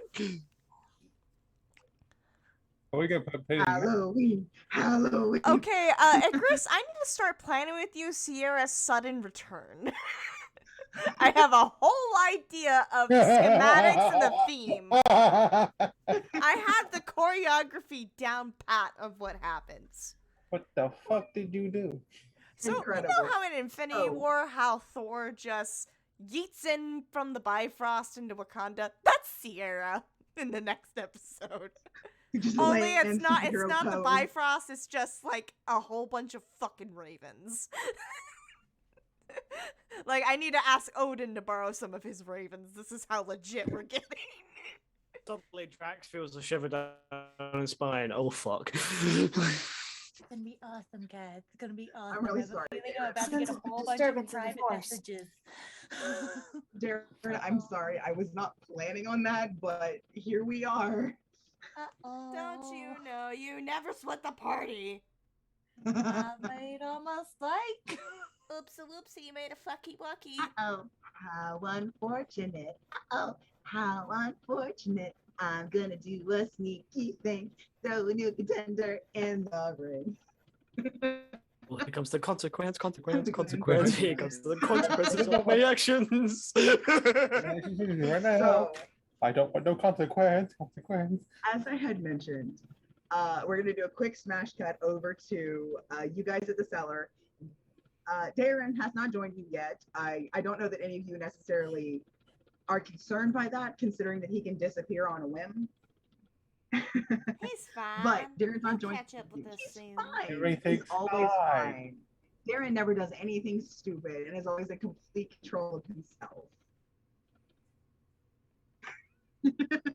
I promise, Darren, I love you very dearly. I need you to know this. I did not single you out for this. It just happened, I promise. I fucking love it, but I'm also terrified.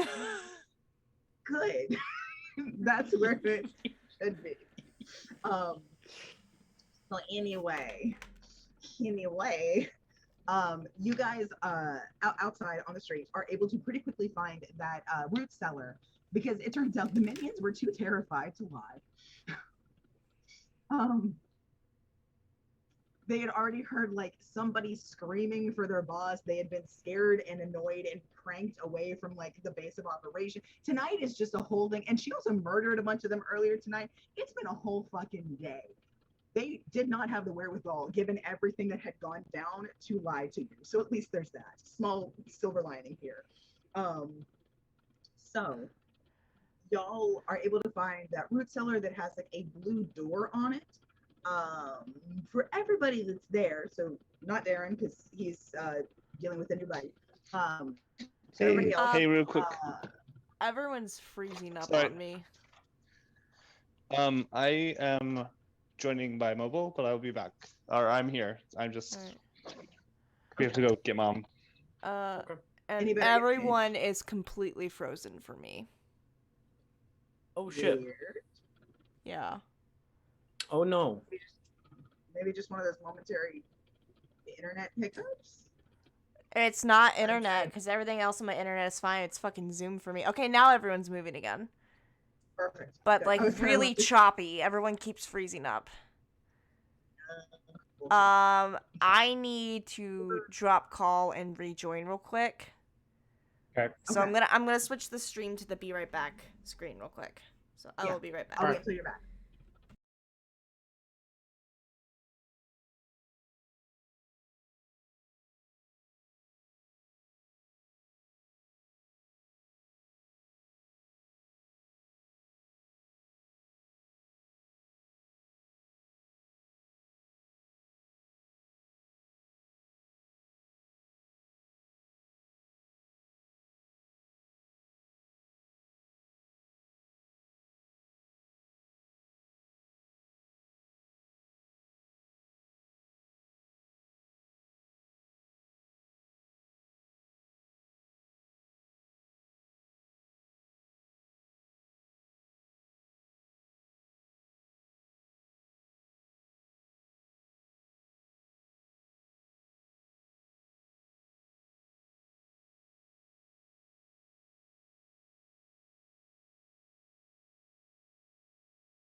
Alright, we're popping back on, guys. Give me just a moment. Okay, there we go.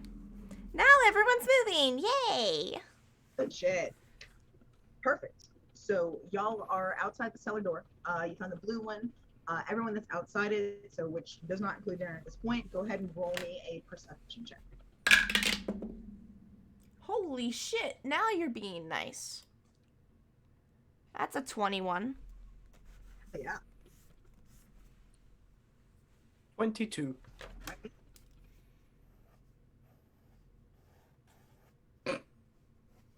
Sorry, give me a second. 22. All right. 30-20. 20. Can you pull up my character sheet and roll for me, Paige? Yeah, I can do that. Thank you. I got a 22. Good shit. All right. Give me just a moment as I get Zink's sheet up. No problem. Yep.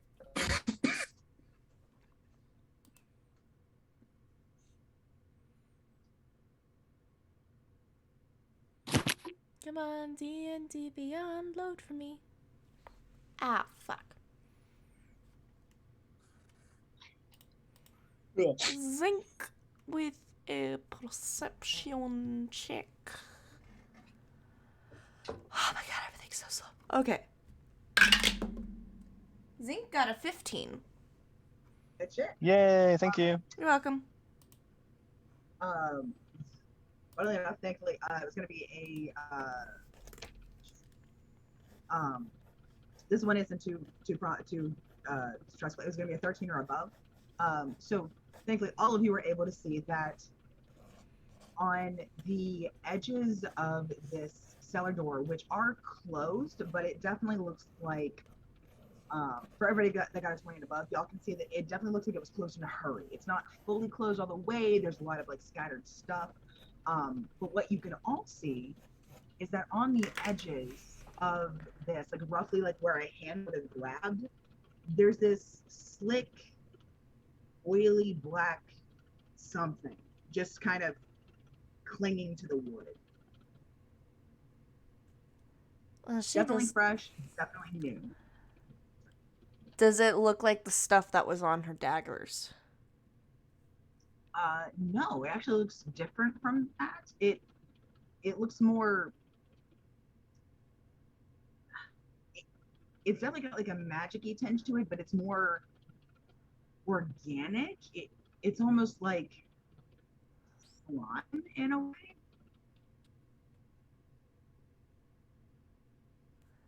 Would I Does be it familiar- look like the necrotic ooze I have been researching? With your perception check, I think everybody except Zinc is able to tell, especially if Belladonna brings that up. Yes, yes, it does. Oh shit, it's back. Oh, this is not good. This is What is it? Zank, you remember that black ooze? Uh-huh. Yeah. she's bleeding. She's bleeding the ooze? Ew. That is not natural. No, it is not. I'm gonna have both me and Zinc hop off of the broom. The door is slightly ajar, you said? Yeah, it's not closed all the way. It Yeah. looks like whatever little lock thing kind of got in the way of it fully closing. Okay. So if you're careful, I go ain't with the touching that fucking door. So I'm gonna use Sure. the handle of my broomstick. Make sure I hit it in a spot where there's no ooze and use it to slowly open. Okay. With a push. There's a very faint flickering light coming inside, like maybe from a candle, but you don't hear anything. You do smell this kind of musty smell coming out, though. What think? Oh, Zink was just gonna say if Devotion is nearby, he's just gonna say, she's okay, but she's not okay. She's safe, but she's not okay. So we need to get to her as soon as we can. But we can finish this. I thank you. Erosion will head in to the cellar first. I keeping- will follow right behind Devotion.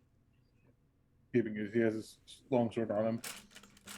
I'm right behind Belladonna. I will be right behind Drax.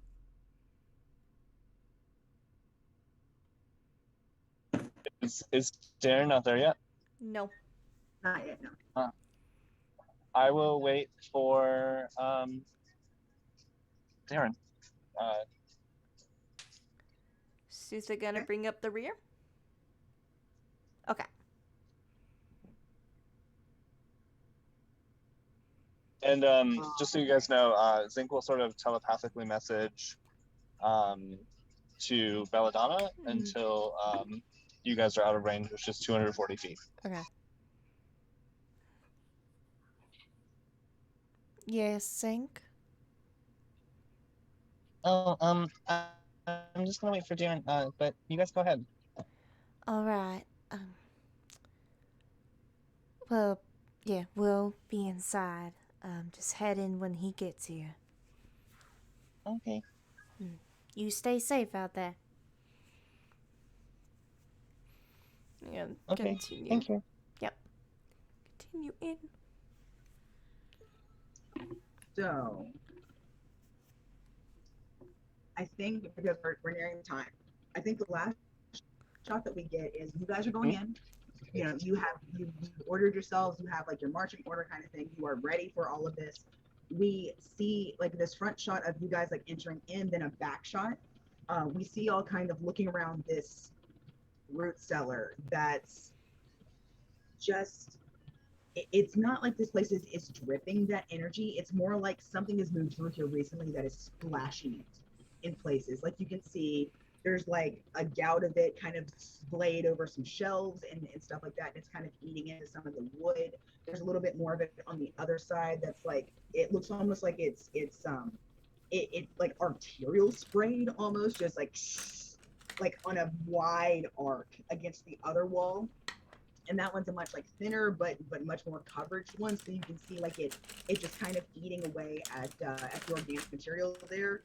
It's kind of sliding off of like the glass and metal of some of the shelving things that are down, or the canning things that are down here. But it's definitely that necrotic energy. And as you guys are kind of looking around and moving through this deceptively large cellar, you end up going down an additional set of steps where you can see this stuff just like oozing along the walls as if somebody was like bracing on either side of it as going down. And then eventually you see it just eating away through this door at the base of the stairs, to the point where Devotion, you can honestly just kind of tap it with a staff or your sword or something, and it'll just kind of open. And you'll see this again deceptively large room beyond, and across the way of it, where like there's like these flickering lantern candles are lit everywhere. Y'all can see this twitching and pulsating massive stuff that's beneath like what you can kind of discern as like the head and shoulders of Severance. And even as it like starts to consume her, she flips around, is staring at all of you, and you can see that blackness just oozing across all of her and like subsuming her, even as she's got this wide, too wide grin on her face. And you can see that she turns and looks and locks her eyes on Devotion. And she just says a very simple, "Welcome, big brother." Clicks her teeth, and these two huge necrotic wings spring forth from the back. And she flaps them once and just looks back at Devotion and says, "It's time to play." And that's what was How about now? Oh man, fuck that. No, fuck that. Just close the door. No, thank you. Oh, no.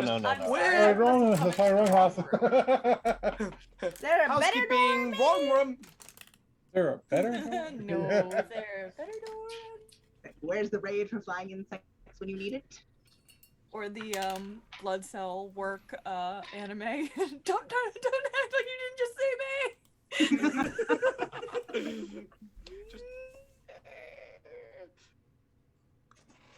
Oh yeah. That's the So, thing I also. Oh, yeah. The thing I mentioned. We are fighting Ooze possessed Severance, and Darren is possessed by the BBEG. Mistakes were made.